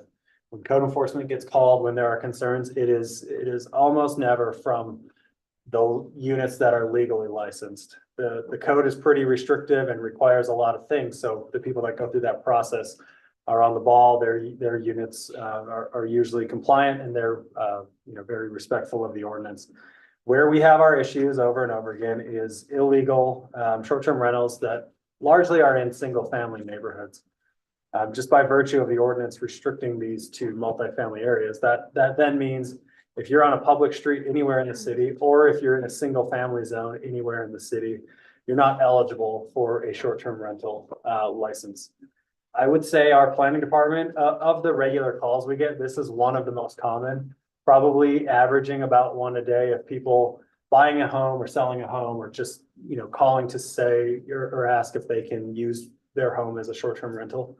And then you have, investor properties as well, where the owner of the property doesn't even live there and it's being used as a rental. I'll keep going, but defer to Chief Russo on the enforcement challenges with it. But in the past, when we brought this topic up, we have focused on adding language in our ordinance to make it very clear the penalties, potential enforcement, and violations associated with running illegal short-term rentals. There is still some challenge in seeing that through, because the enforcement process, maybe if you want to explain what the enforcement process is right now and why that is challenging, would be good. Well, it's really difficult, because when we go to the homes, they'll deny that it's a short-term rental. They'll claim that, these are my cousins just staying here. It's hard to enforce. Now, we can spend some time doing it. And as you know, we had a problem with the ones that were advertising on Airbnb, because we can't use that solely as an enforcement tool. So when we do catch them, the fine is $80, $100, something like that. That is the penalty for doing it. Now, no, that is the fine. So I invest a lot of resources in it, and it's laughable, because these people will tell you, yeah, here's your money, because I'm making $4,000 a week doing this. Right. Yeah, why do I care? So in talking to our prosecutor, he says, I do this for a lot of cities across the Wasatch Front, and I'd love to tell you to say, no, we don't allow them, can't have them. That's not a reality. They're here. They're going to be here. So the way to do it, license them, make them pay their taxes, and when you catch one, fine them. But then there was another component, and I'm not sure, I wish Shane were here, because I don't know the answer to this question. Well, first of all, I think now that they're renting it and they're licensing it, that triggers the room tax, right, to the city? Transient room tax. Yeah, so, But yeah, most of them are probably not remitting, especially the ones that are not licensed, unless they're using a platform like Airbnb, VRBO, they're doing it automatically, but many of them aren't. and I guess that's exactly where I was going. So if they are licensed And they are in the residential area, so you're gonna have to open that up to allow them to be licensed. But I'm not sure that there's legislation that would force those platforms to have people who advertise on the platforms to show proof that they have a valid license before they do that. That's been tried and there are efforts in doing that. And I mentioned this earlier at another meeting, but there was a large appropriation given to the tax commission. They're gonna go out for an RFP probably in the next month or two to do address verification. So they're gonna go and they're gonna identify every single short-term rental in the entire state and find out how many are not remitting taxes and probably how many of them are not actually, zoned for it. They're not gonna work on an enforcement as far as local zoning goes, but they are gonna try to do an enforcement when it comes to tax payments to the state, which would impact the transient room tax. Most of it goes to the state. Only 1% comes to the city, That's the right. TRT. And we talked to But one it's of a the, decent amount, as we see with the increase of the hotel that we got, it's tangible for the city, no, but yeah. it's tangible. We talked to Deckard, who's a software interface, basically tracking all these rentals. He said there's 500 in the city of Cottonwood Heights. And they bring in $5.5 million a year. And so 1% would be 55,000. And to kind of put it in context, the two different software companies I talked to would be about 20,000 to track, help us with this. So that's like So the that- net difference, but it's not an economic thing. What you're talking about right there, and there's other companies like Granicus and others. Granicus and Deckard, yeah. So so we got money appropriated specifically for that purpose. So In the state? state is going to contract with these companies Okay. and they'll identify it statewide. They should, because they're the ones who get 4.25% of that 5.57. Yeah. Okay. And it's a whole larger, Is it thing, coming but- or is that something has to be voted on in the interim? no, it's already appropriated for it. The tax commission has the money. They just have to put an RFP process in place to go have these software companies bid. Then they still have to pick one. So it's gonna take time, but it's in the works and there's been many other proposals. One of the proposals this last session was to basically, tell the platforms that they cannot sell illegal rentals. That's honestly the most simple way to fix this is the state needs to say that these platforms operating in the state of Utah cannot sell illegal rentals. They have to show that they're a licensed rental. And if not, you can't put it on your platform. That takes care of municipalities cannot do the enforcement. Municipalities can't go and this family that had no idea and they're gonna go skiing and you're not kicking them out. The onus really should be on the platform side because it is the most streamlined way to fix the problem. But it is a more complicated issue than just saying that should be done because there are different interests. Representative Benyon knows this because she's worked on some of these bills. There are multiple interests from all sides and it gets messy and there's 45 days to get it done. But anyway, that's the easiest way to get movement. So I guess that's the general question of the council is at a policy level. Is there a desire for staff to look into a different approach to short-term rentals than we've historically taken, which is allow them in very limited areas? No, at this point that there are going to be illegal rentals every year and issues with those. Certainly some lost revenue, but also those rentals, we don't know the living condition of the people renting those. We don't inspect those. They're not licensed. We don't know where they are, how to track them or anything. So is there a desire to look into a policy or an ordinance that would acknowledge that these things are here and they're going to be here and let's put some parameters on them to Make sure they're safe and get the revenue off. that and to avoid losing neighborhood character that you see in extreme cases in some of your southern Utah, new developments where all of the housing gets eaten up by, investors trying to operate short-term rentals down there. And I would love to have this council decide what our principle is, what's gonna guide us, because if we're talking about housing affordability, this is affecting housing affordability. And you think about our approach to the town center. We're gonna start in one place and we hope that we're gonna expand to the city over time. This is one little piece that can help us with housing affordability. So So I agree, and it goes even a step further. There are laws on the books, the not well rule that allows, how you can track some of these and find out where these short-term rentals are. The governor had an article recently that basically said, I'm gonna give the cities a year to get some of their stuff in order when it comes to housing, or else the state's just gonna fix it for you. And so, but part of that is, I wanna say, give these cities the authority to actually look Right. at housing inventory. That's right. And there are other things that tie our hands at the same time. I don't know, I guess I don't have a policy position on it yet, on if it's better to make them all legal so that you can actually regulate them and tax them, or if you just keep it status quo, I don't know. There was some research provided, some just high level research of what other cities are doing. Mill Creek very recently amended their ordinance. From a housing affordability perspective, requiring owner occupancy will help with that. So it's not an investment property, it's an out of state owner that just, then they're taking an available house just for, this commercial operation. If the owner is living in the house, from a planning and a housing perspective, that does help offset housing costs and expenses. It's not a perfect system. Other cities are doing things like capping the amount or the number of licenses allowed. I think Mill Creek's is like 30 per council district or something like that. How do they decide that?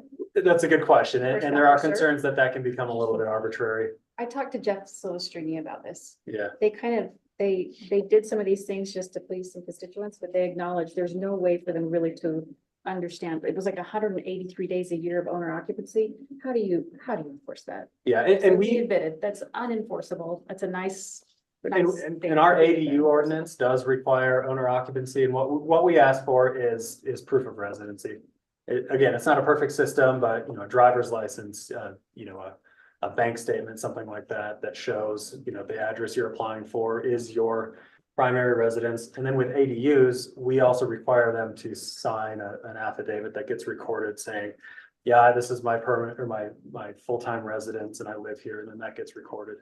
So then if a home changes ownership, theoretically, that document would need to be updated.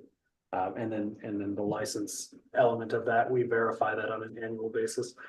So nothing is a perfect system, but there are concerns with the current model of just kind of, enforcing all of these, or trying to enforce all of these illegal units that exist all over the place. Probably over half of them never get reported to us, so we don't know what's out there or what condition they're in. This is Ellen Burrell. May I make a comment? Yes, go ahead, Ellen. Yes, thank you, Chair. In the research I've done, I know in Sandy, and I haven't looked back into this in the last 18 months, but their system is that they have numbered, they've used a demarcation other than council districts. So they allow so many short-term rentals per neighborhood area, but only with licensing. And I don't know about owner occupancy, but I have, I get feedback that there are young families and elderly who would benefit, be able to make their monthly expenses if they had the help of some short-term rentals. So I'm interested in the staff pursuing this idea of, well, it was already stated earlier in the presentation on STRs tonight that in Cottonwood Heights, we do not seem to have problems with the ST licensed. So in the effort to within these areas where there are short-term rentals going on, it seems to me looking into, with a license and maybe allowing a certain maximum number of these licenses to be issued per neighborhood area, that would be something that I think might be a middle ground. So that's what I advocate. I think the problem is if we license people, we're still gonna have illegal ones. And illegal being the operative term here. There has to be some parameters set up to where we can actually find out where they are, who they are, and adjudicate that properly. Which is the Yeah, problem.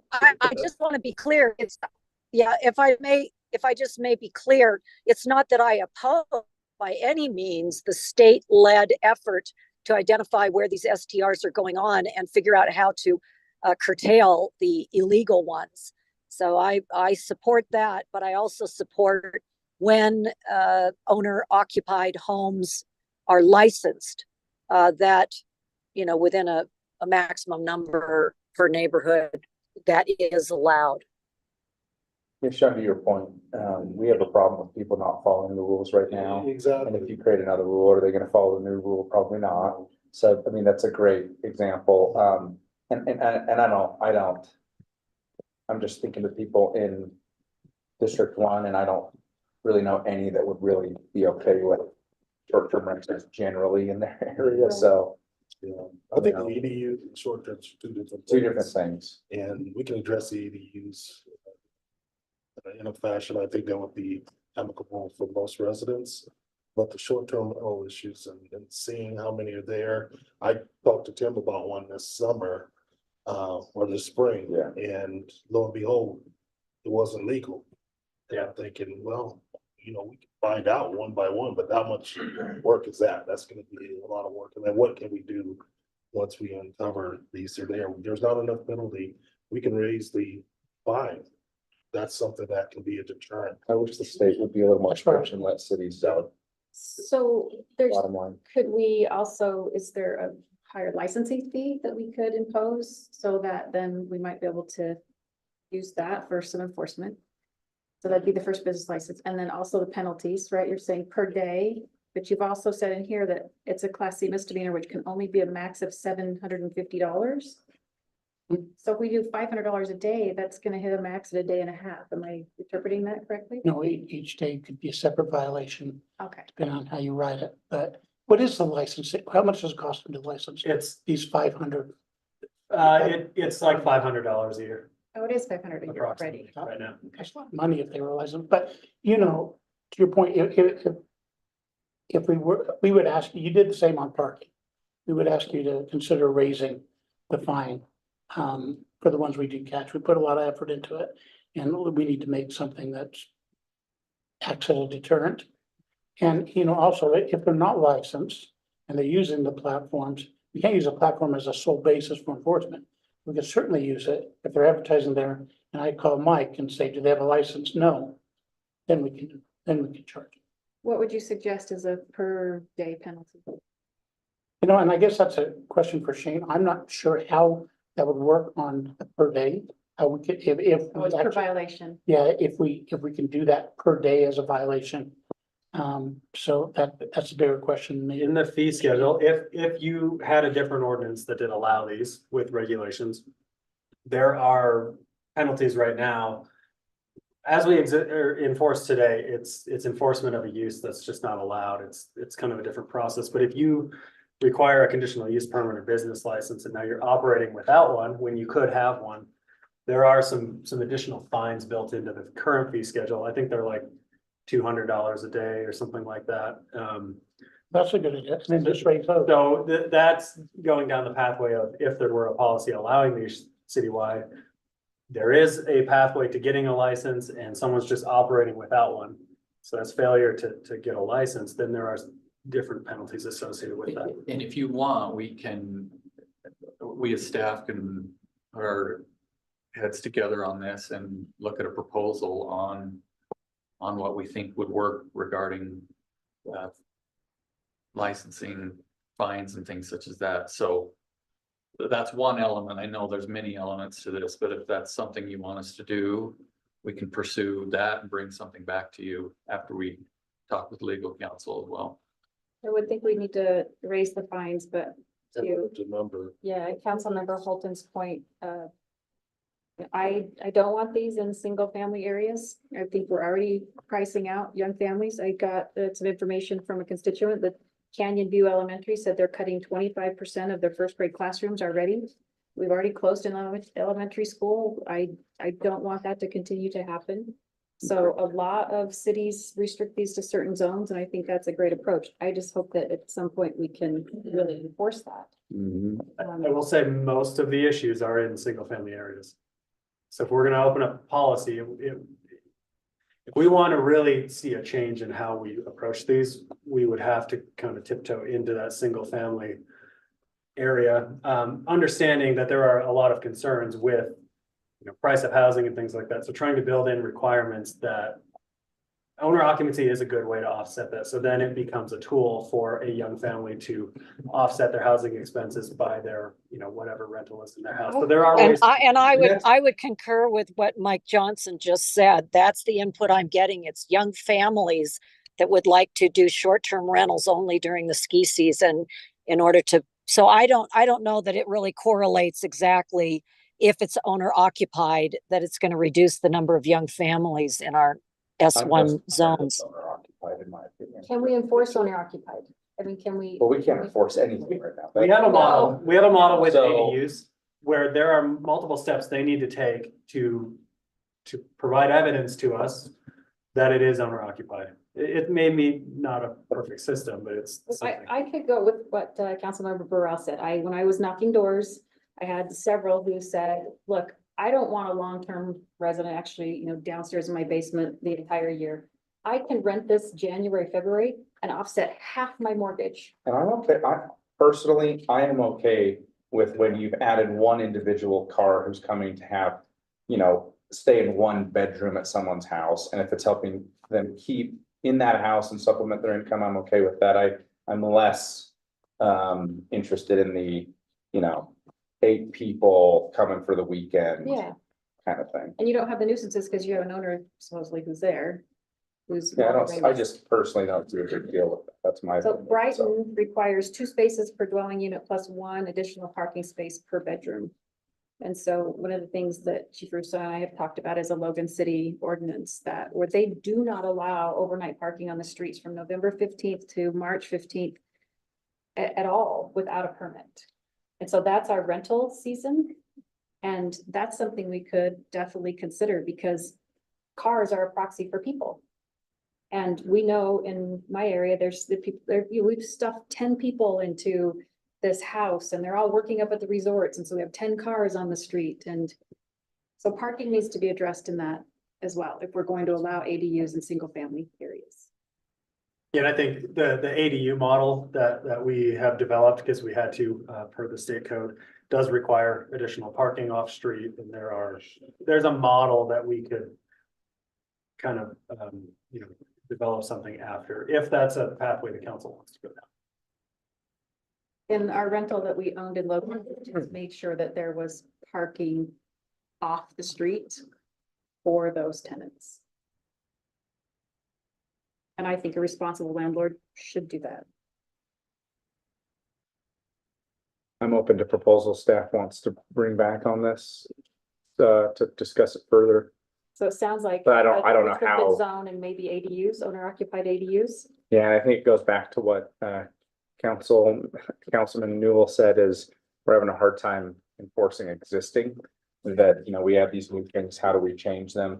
If you have, and the chief have proposals on things, you can have a little more teeth, I'd 100% be in favor of Well, something. to Chief Russo's point, if you have and this was something we discussed when we developed the ADU ordinance as well, if it's operated legally or you don't operate at all, the enforcement of that is pretty harsh. It's for ADUs, it was, kicking people out, evicting people, and that's not, you know, that's not great. And short-term rentals, it can impact people, but if there's a middle step of you operating illegally, but there is a pathway to compliance, we can identify those, go say, hey, you're operating without a license, you need to go get one, and then you can keep operating. Then we can make sure the living conditions are safe, there's parking, you know, there's owner occupancy, whatever the standards are. And it's not just a radical swing from all to nothing, there's a pathway to compliance there. But that would have to probably be attached to the owner occupancy side of things. Yeah. Or If you're we opening can- up. If we could enforce, or we have any way to enforce the owner occupancy, I'd like that. You basically have your landlord on site. And so then you don't end up with the nuisances, but because you've got somebody right there that you can enforce. Police what's happening at that property. Thank you for the memo. Yeah, so we can collaborate and come back with some ideas and talking points, but before we fully develop an ordinance and. I It's just more input really and want kinda this to be focused on housing affordability. It's just such a prime place to live. And I would. It's a I'd great like place to to have- rent as well. Well, No, I'm saying that's why we That's have so true. many of them. that's true. So we do have to be conscious of it. And, you know, Colorado communities have been ruined like this. You said down south, there's neighborhoods in ruin. I think we need to. fix it. Look forward to it. Okay, this, Thank you. we're gonna jump to our second to the last topic, and we'll go to Matt Ship on the 1700 East project discussion. Yeah, we just got you a little early, my friend, so 1700 East, you're gonna be voting on a contract today. Yeah. It's put in the sidewalk on the west side of 1700 East from Fort Union to 7200. I'm not sure what else you want me to add to this. Well, I'll keep going. Yeah, I so have something else I'm gonna tell Matt. go ahead. Oh, No, I just got this text from one of our council members on Salt Lake County Council. And said that they approved the track funding, Highland Drive pedestrian trail phase 3, yes, which is awesome. yes, That's $130,000. correct. So I just want to say kudos to you. Thank you. It's awesome. She was super excited about it. Thank you. So it says it was approved by the council today. Nice. So Yeah, we sent the contract back. You guys had the contract a few councils ago. awesome. So 1700, as you recall, this has been in the works for a number of years. We originally had approval with doing study and doing evaluation of that. And then over a couple of budget cycles, we were able to get the funding in place.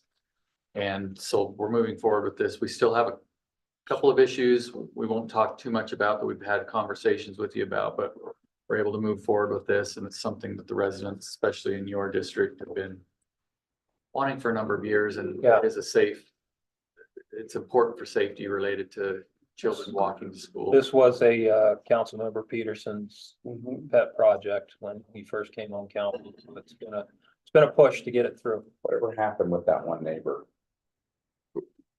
No, Not- no comment, right? Okay. No comment. So But we're gonna still, I'm still bidding this out. Yes, you're voting on the contract this evening. Okay. Yeah, we bid it That's out right. and we're moving forward. Yeah.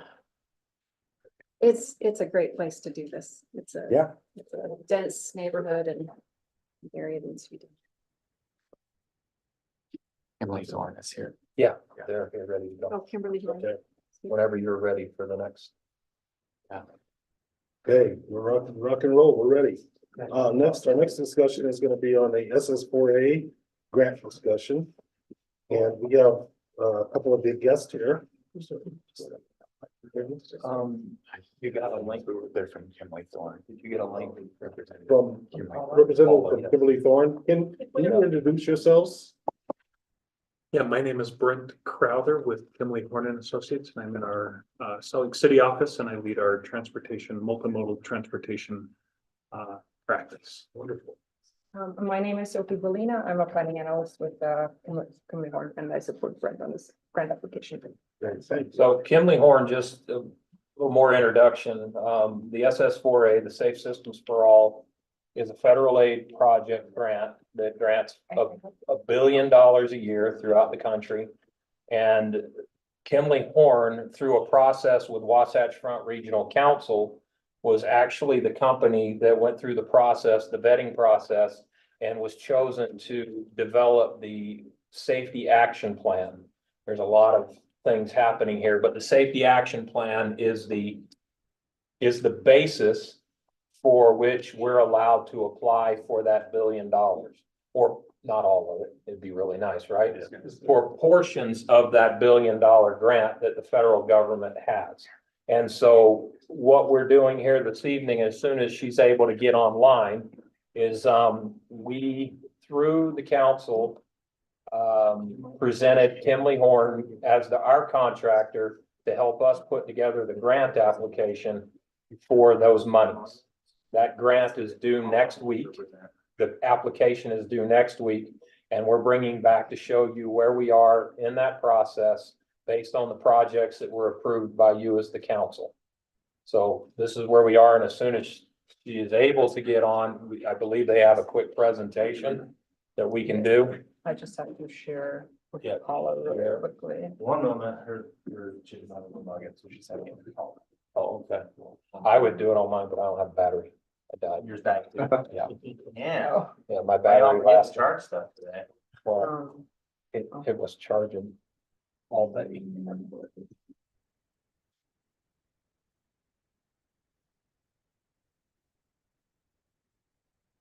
Sorry, You need a charger?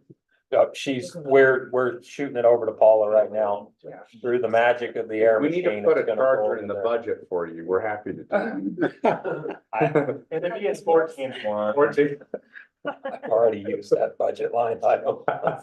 It's a magical cloud. Yeah. What happens if it works? Passes through the air machine, goes over there, and everybody's. For everyone who doesn't know how the internet works. Yes. Send it. That link's making her sign in now for some reason. All right, who has a charger? You wanna come sign in on my computer? Sure. Okay.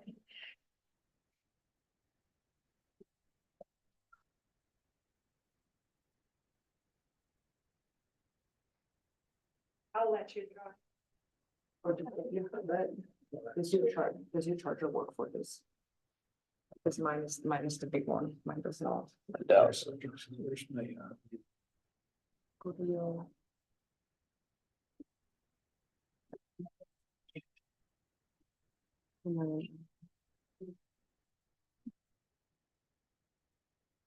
You're still on the line too. You're still in the air.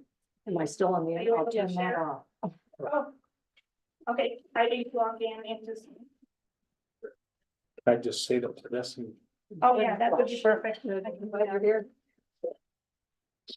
Just in the nick of time to get to see all the visuals. I'm very happy. You can do it before he comes back, because if he sees you put another USB thing in. Oh, yeah. He's gonna be- Lock the door before he comes back. it's giving me the warning. saying, "Are you I know. Okay, well, you got a charger. Charger? Yeah. It's the only presentation here. Oh, it's. It's for Cottonwood Heights. You have one. That was USB sticks in there. I think this stuff will have like the same kind of charger for all the computers. Yeah, battery.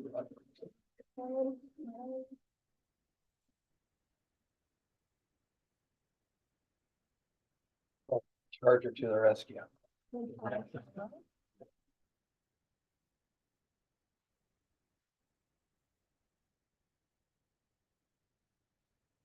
Grace, there we go.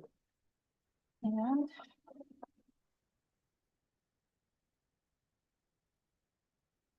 okay, you can follow the slides, hopefully. Oh, there it is. There we go.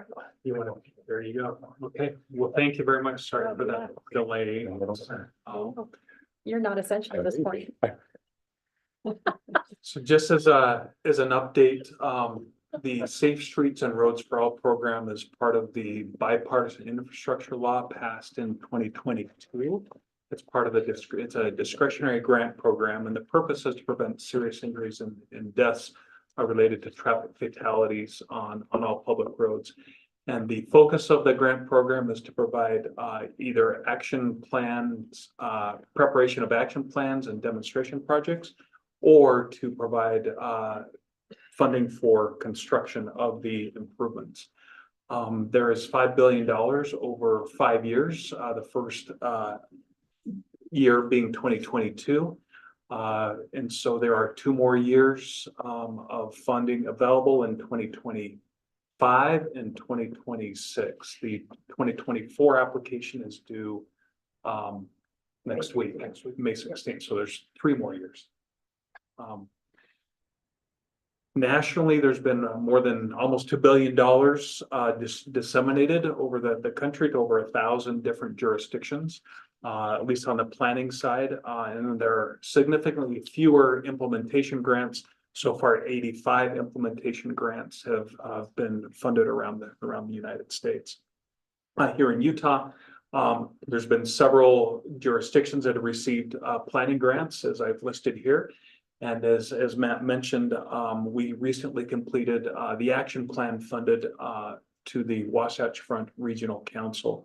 And the purpose of that Wasatch Front Regional Council, CSAP, we call it the Comprehensive Safety Action Plan, is to prepare that safety plan, identify that comprehensive set of safety needs and projects, and then establish eligibility for jurisdictions within WFRC to then apply for an implementation grant. Completion of an action plan is a requirement in order to apply for an implementation grant. The CSAP is now available on WFRC's project website. If you go to their main website, programs, and then drop down is Comprehensive Safety Action Plan.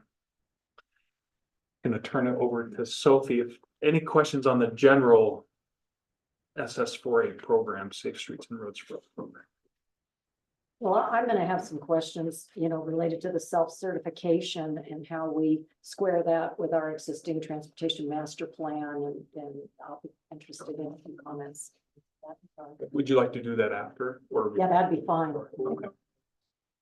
Yeah, so the grant application, as Brent already said, is due on May 16th at 2 p.m. And for the grant application, we're helping Matt develop is, there's two parts to it. There's the implementation grant application, and we're adding a supplemental planning activity to that grant because the administration said, just like add a planning section to it. It makes your application stronger. And there's a lot more planning money that they're having a hard time giving away. Yes. For that application, we asked for support letters, and there's a list of several organizations and departments that be working with Matt right now to get those support letters, and they're just helping to strengthen the application even more. Okay. So as I mentioned earlier, the implementation focus of the grant will be actually, I'm so sorry. The colors are so, sorry. So the implementation focus, I was like, wait, we're proposing a lot more. The implementation focus will be the orange line actually. And like the left section, like on the west, Matt is already working on a 30% design. And then past the City Hall driveway, we're considering that the east section that is part of what we're adding to our grant for the implementation section. The planning focus will be 2700 East and Fort Union Boulevard to study additional safety improvements and walkability improvements, just to create like a holistic network and like infrastructure for this residents of Cottonwood Heights. So if I may, and maybe this is a question for Matt Schiff. I thought it was that because we are already working to get the Bengal Boulevard section that appears in yellow, I thought we were going after implementation money there, and. We are. She The just colors are said the flipped. colors are flipped. Oh, I think. We made a mistake on that. And if I may add something really quick, this will be part of the application, but if you see on Highland Drive, we have already received funds. In 2 more years, we have monies to connect the walkability trail from the intersection of Bengal down to Highland and Fort Union. So just FYI, so if you kind of visualize that, there's a complete walkability circle that takes in the new town center, the schools, the rec center, City Hall, and then that area. So just FYI. Great. Okay, Can sorry, I Sophie. point like this? I have no clue how that works. Does it show up on the TV? I don't think it should have done It that. shows on this one. Oh, Yeah. okay. So this is what Matt was referring to, Yeah. right? Yep. Okay. So the objective of the implementation grant is to construct a shared use path and complete it until all the way to 2700 East. It provides pedestrian and cyclist improvements, streetscape and landscaping improvements. We're proposing landscape medians as part of the project that additionally help traffic calming and improve like the environment for pedestrian or cyclist. And it also includes an intersection treatment for the Highland Drive at Highland Drive and 2700. That'll be Bengal, sorry. Well, no, so the intersection like right here at Highland that you already referred to. Highland doesn't intersect. Yeah, so Highland and Bengal, it should be Bengal and it's Bengal and 2700 right here.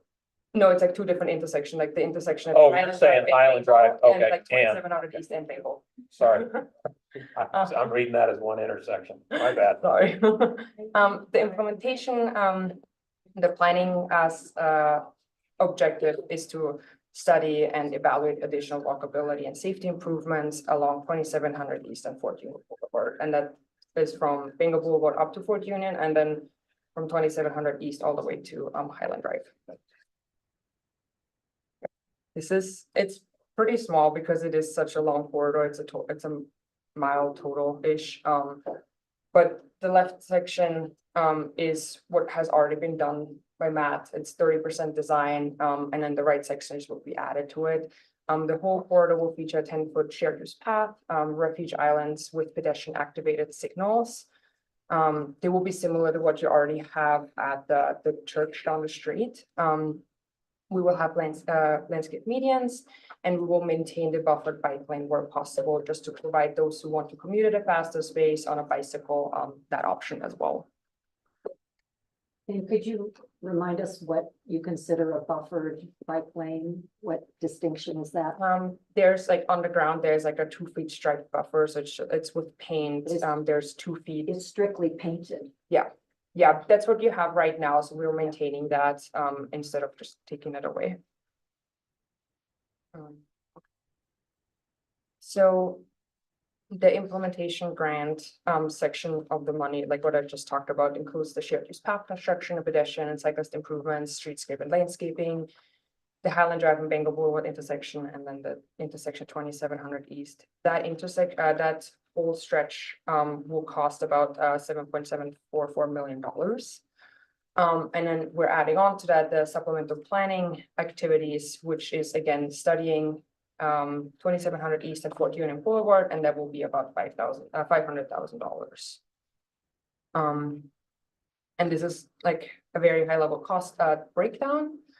The city right now has secured $1.3 million, which is basically the money that you received from the county. Federal funds that are secured are $2,144,000. The federal funds that are secured are essentially the 20% match of what we need for the total. Because we can't use federal money as a match for a federal grant.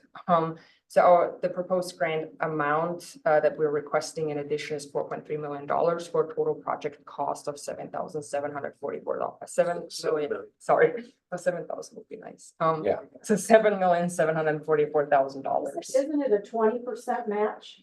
Yes, so that's why on the right hand, like the local funds that are still needed in order to get to the $7,744,000, there is still an additional $250,000 that would be needed to fill that 20% match requirement. And then we're adding the supplemental planning activity for a total project cost of $500,000. So for the grant, we would request $400,000, and then the local funds that would still be needed would be $100,000. I think. Do you have any questions so far? I think that's everything.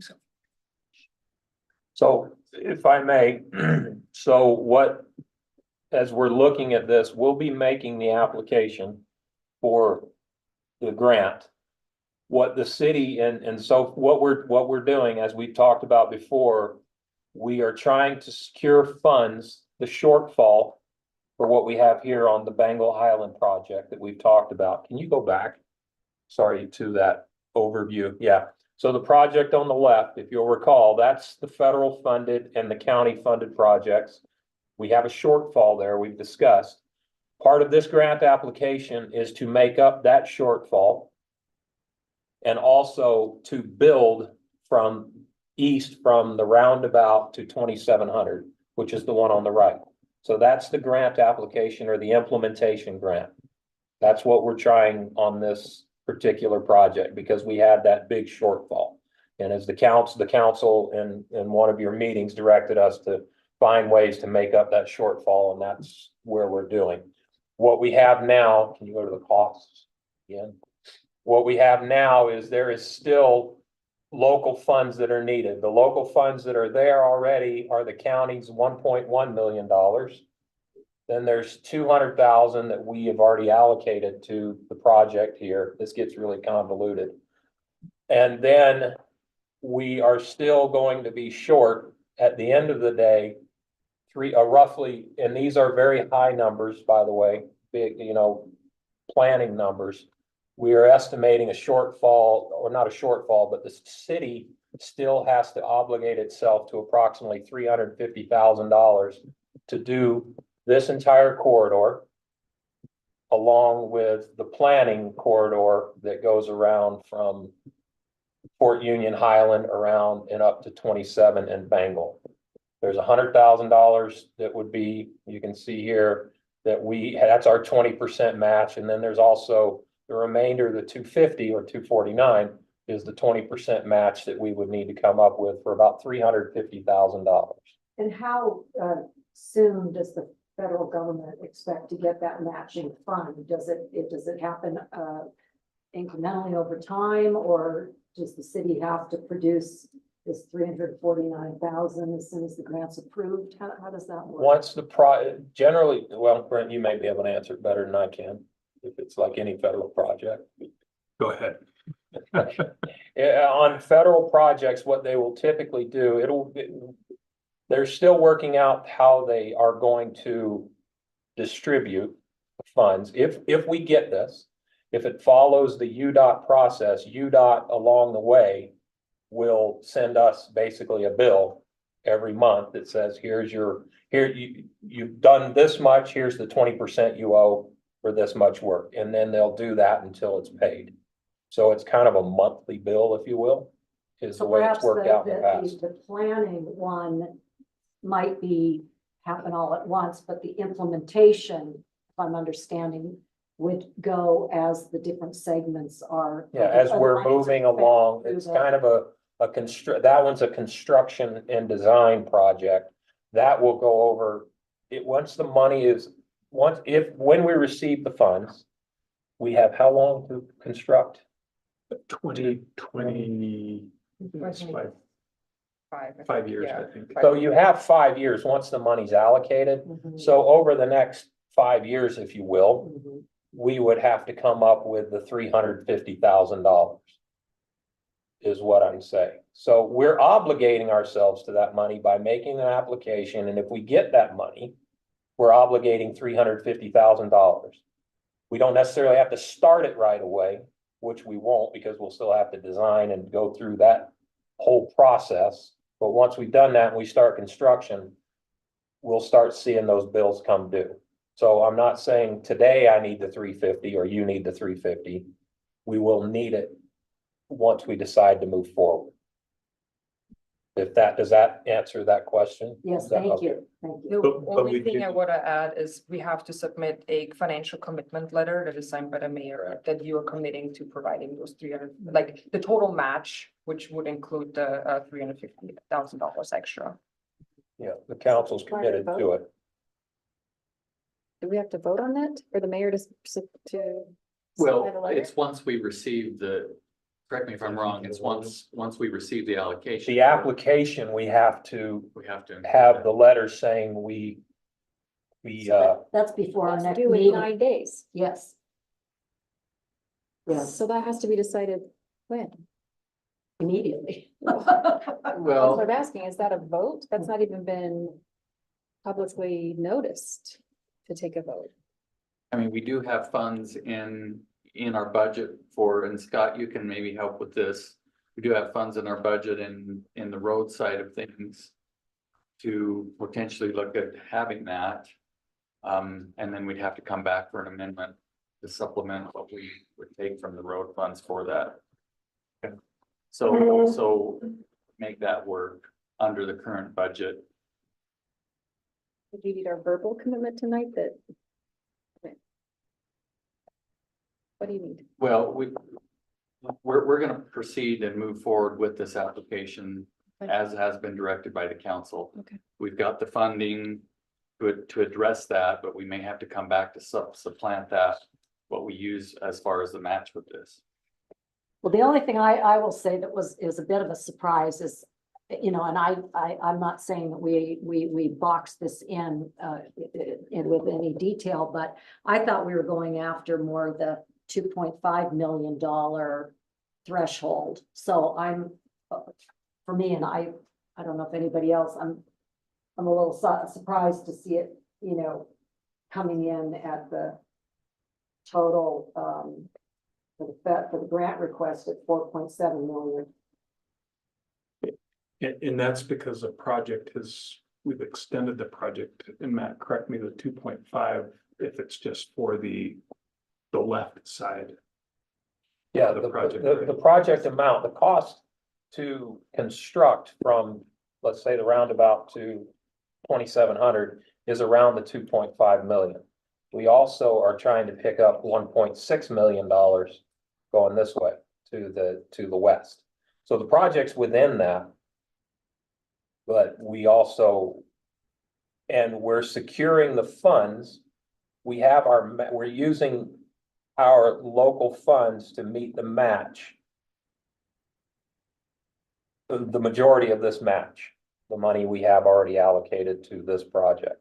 We're just trying to make up the shortfall. I'm fine to move forward with the application. and Yeah, See the what return happens. on investment, or Yeah. even though it's more than we expected, is the return Yeah, on investment is. I mean, if you look at it, it's 7.8, well, $8.2 million roughly. And it would cost us $350 to Yeah, build it that's right. and design it. So I think it's a good return. Now, as far as the process is concerned, right now, we just need a letter signed by the mayor that shows the commitment that we're, in other words, it's just not Matt making this application for the city. The city is actually aware of it. And as a council, we followed the direction of the council on these projects. Once again, these numbers, Yeah. That's right. so that's where we are at this Ready to go. point. So unless you want to pull out of it, we're gonna move forward with this. All in favor, aye. The commitment, you can move forward. I'm good with that. then. Yeah. Great. Okay. Well, that's it for us this evening as far as these folks are concerned. Thank you. Thanks for I doing all wanna- this tedious work.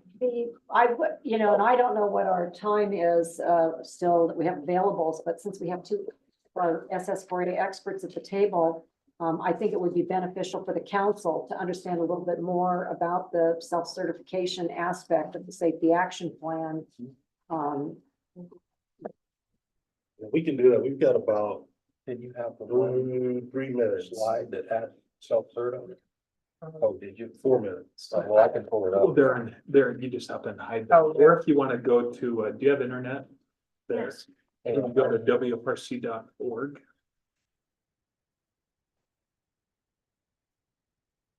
And then we've filled out that eligibility, that self-certificate, wfrc.org. Oh, we do? .org.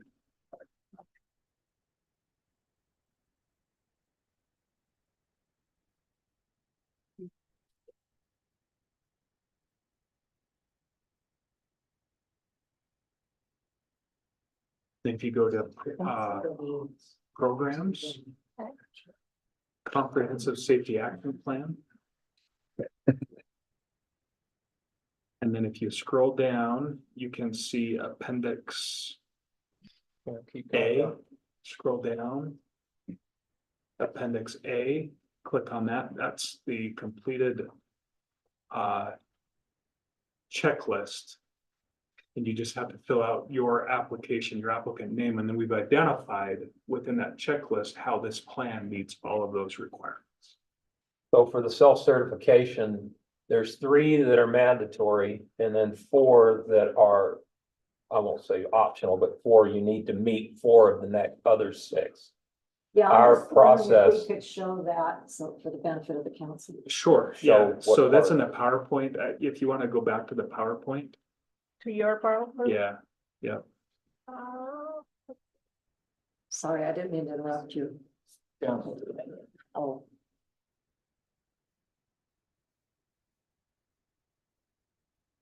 I think it's slide like 12 or so. And then unhide the slides, or yeah, just go to, it's in presentation mode. If you go to slide 7.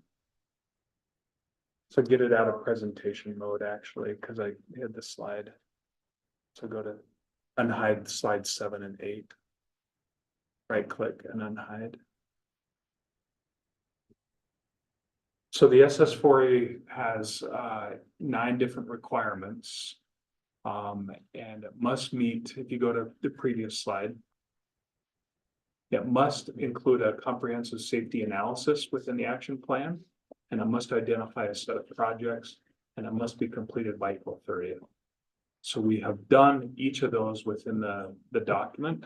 And if you go to the next slide, it also must include a commitment to reducing fatalities and serious injuries. WFRC set a goal of reducing by 2.5% per year through the year 2040. And then it was overseen by a steering committee, and Matt was on that steering committee. We engaged with stakeholders. You attended a couple of our workshops. I had an equity analysis, had recommendations for policy and process changes, and then it recommended steps and actions for reporting. So this doesn't have to be specific to Cottonwood Heights? No, that does not have to be specific. We prepared the overall action plan for the entire region, and the action plan is for the region as a whole. And it meets eligibility. All of jurisdictions within WFRC are eligible to use this action plan. We're using the So- safety action plan right now for specific projects within the city. Is what we're doing at this point, because we've met all of the requirements of the certification in the general safety action plan. So the something like progress reporting and all these other elements. This is on individual projects and not. No, It's just about the safety action plan itself. So the self-evaluation criteria is focusing only on this comprehensive safety action plan that was completed. So they're not project specific. So So the SS4A and our safety action plan does not mandate any further work within our transportation master plan or with the public or. it identifies safety needs, including identification of a safety need on Bengal Boulevard, and that established eligibility to then request a implementation grant for that safety need. All right, thanks for that clarification. Thank you. Thank you for your presentation. Thank you for your time to share this with us today. Thank you, thank you. Next, we're gonna move into a closed session. So Matt, is this PowerPoint presentation something that we can access? Yeah. We're gonna grab all our- food and- We'll grab and it. then- Oh, super. It'll go online. Okay, super, thank you. Closed session, or to leave the. Close the work session. So I motion we close the work session and enter into a closed session. I'll second. For the purposes of Property acquisition. property acquisition. I'll second that. Seconded by Councilman Ireland. All in favor? All right. Aye.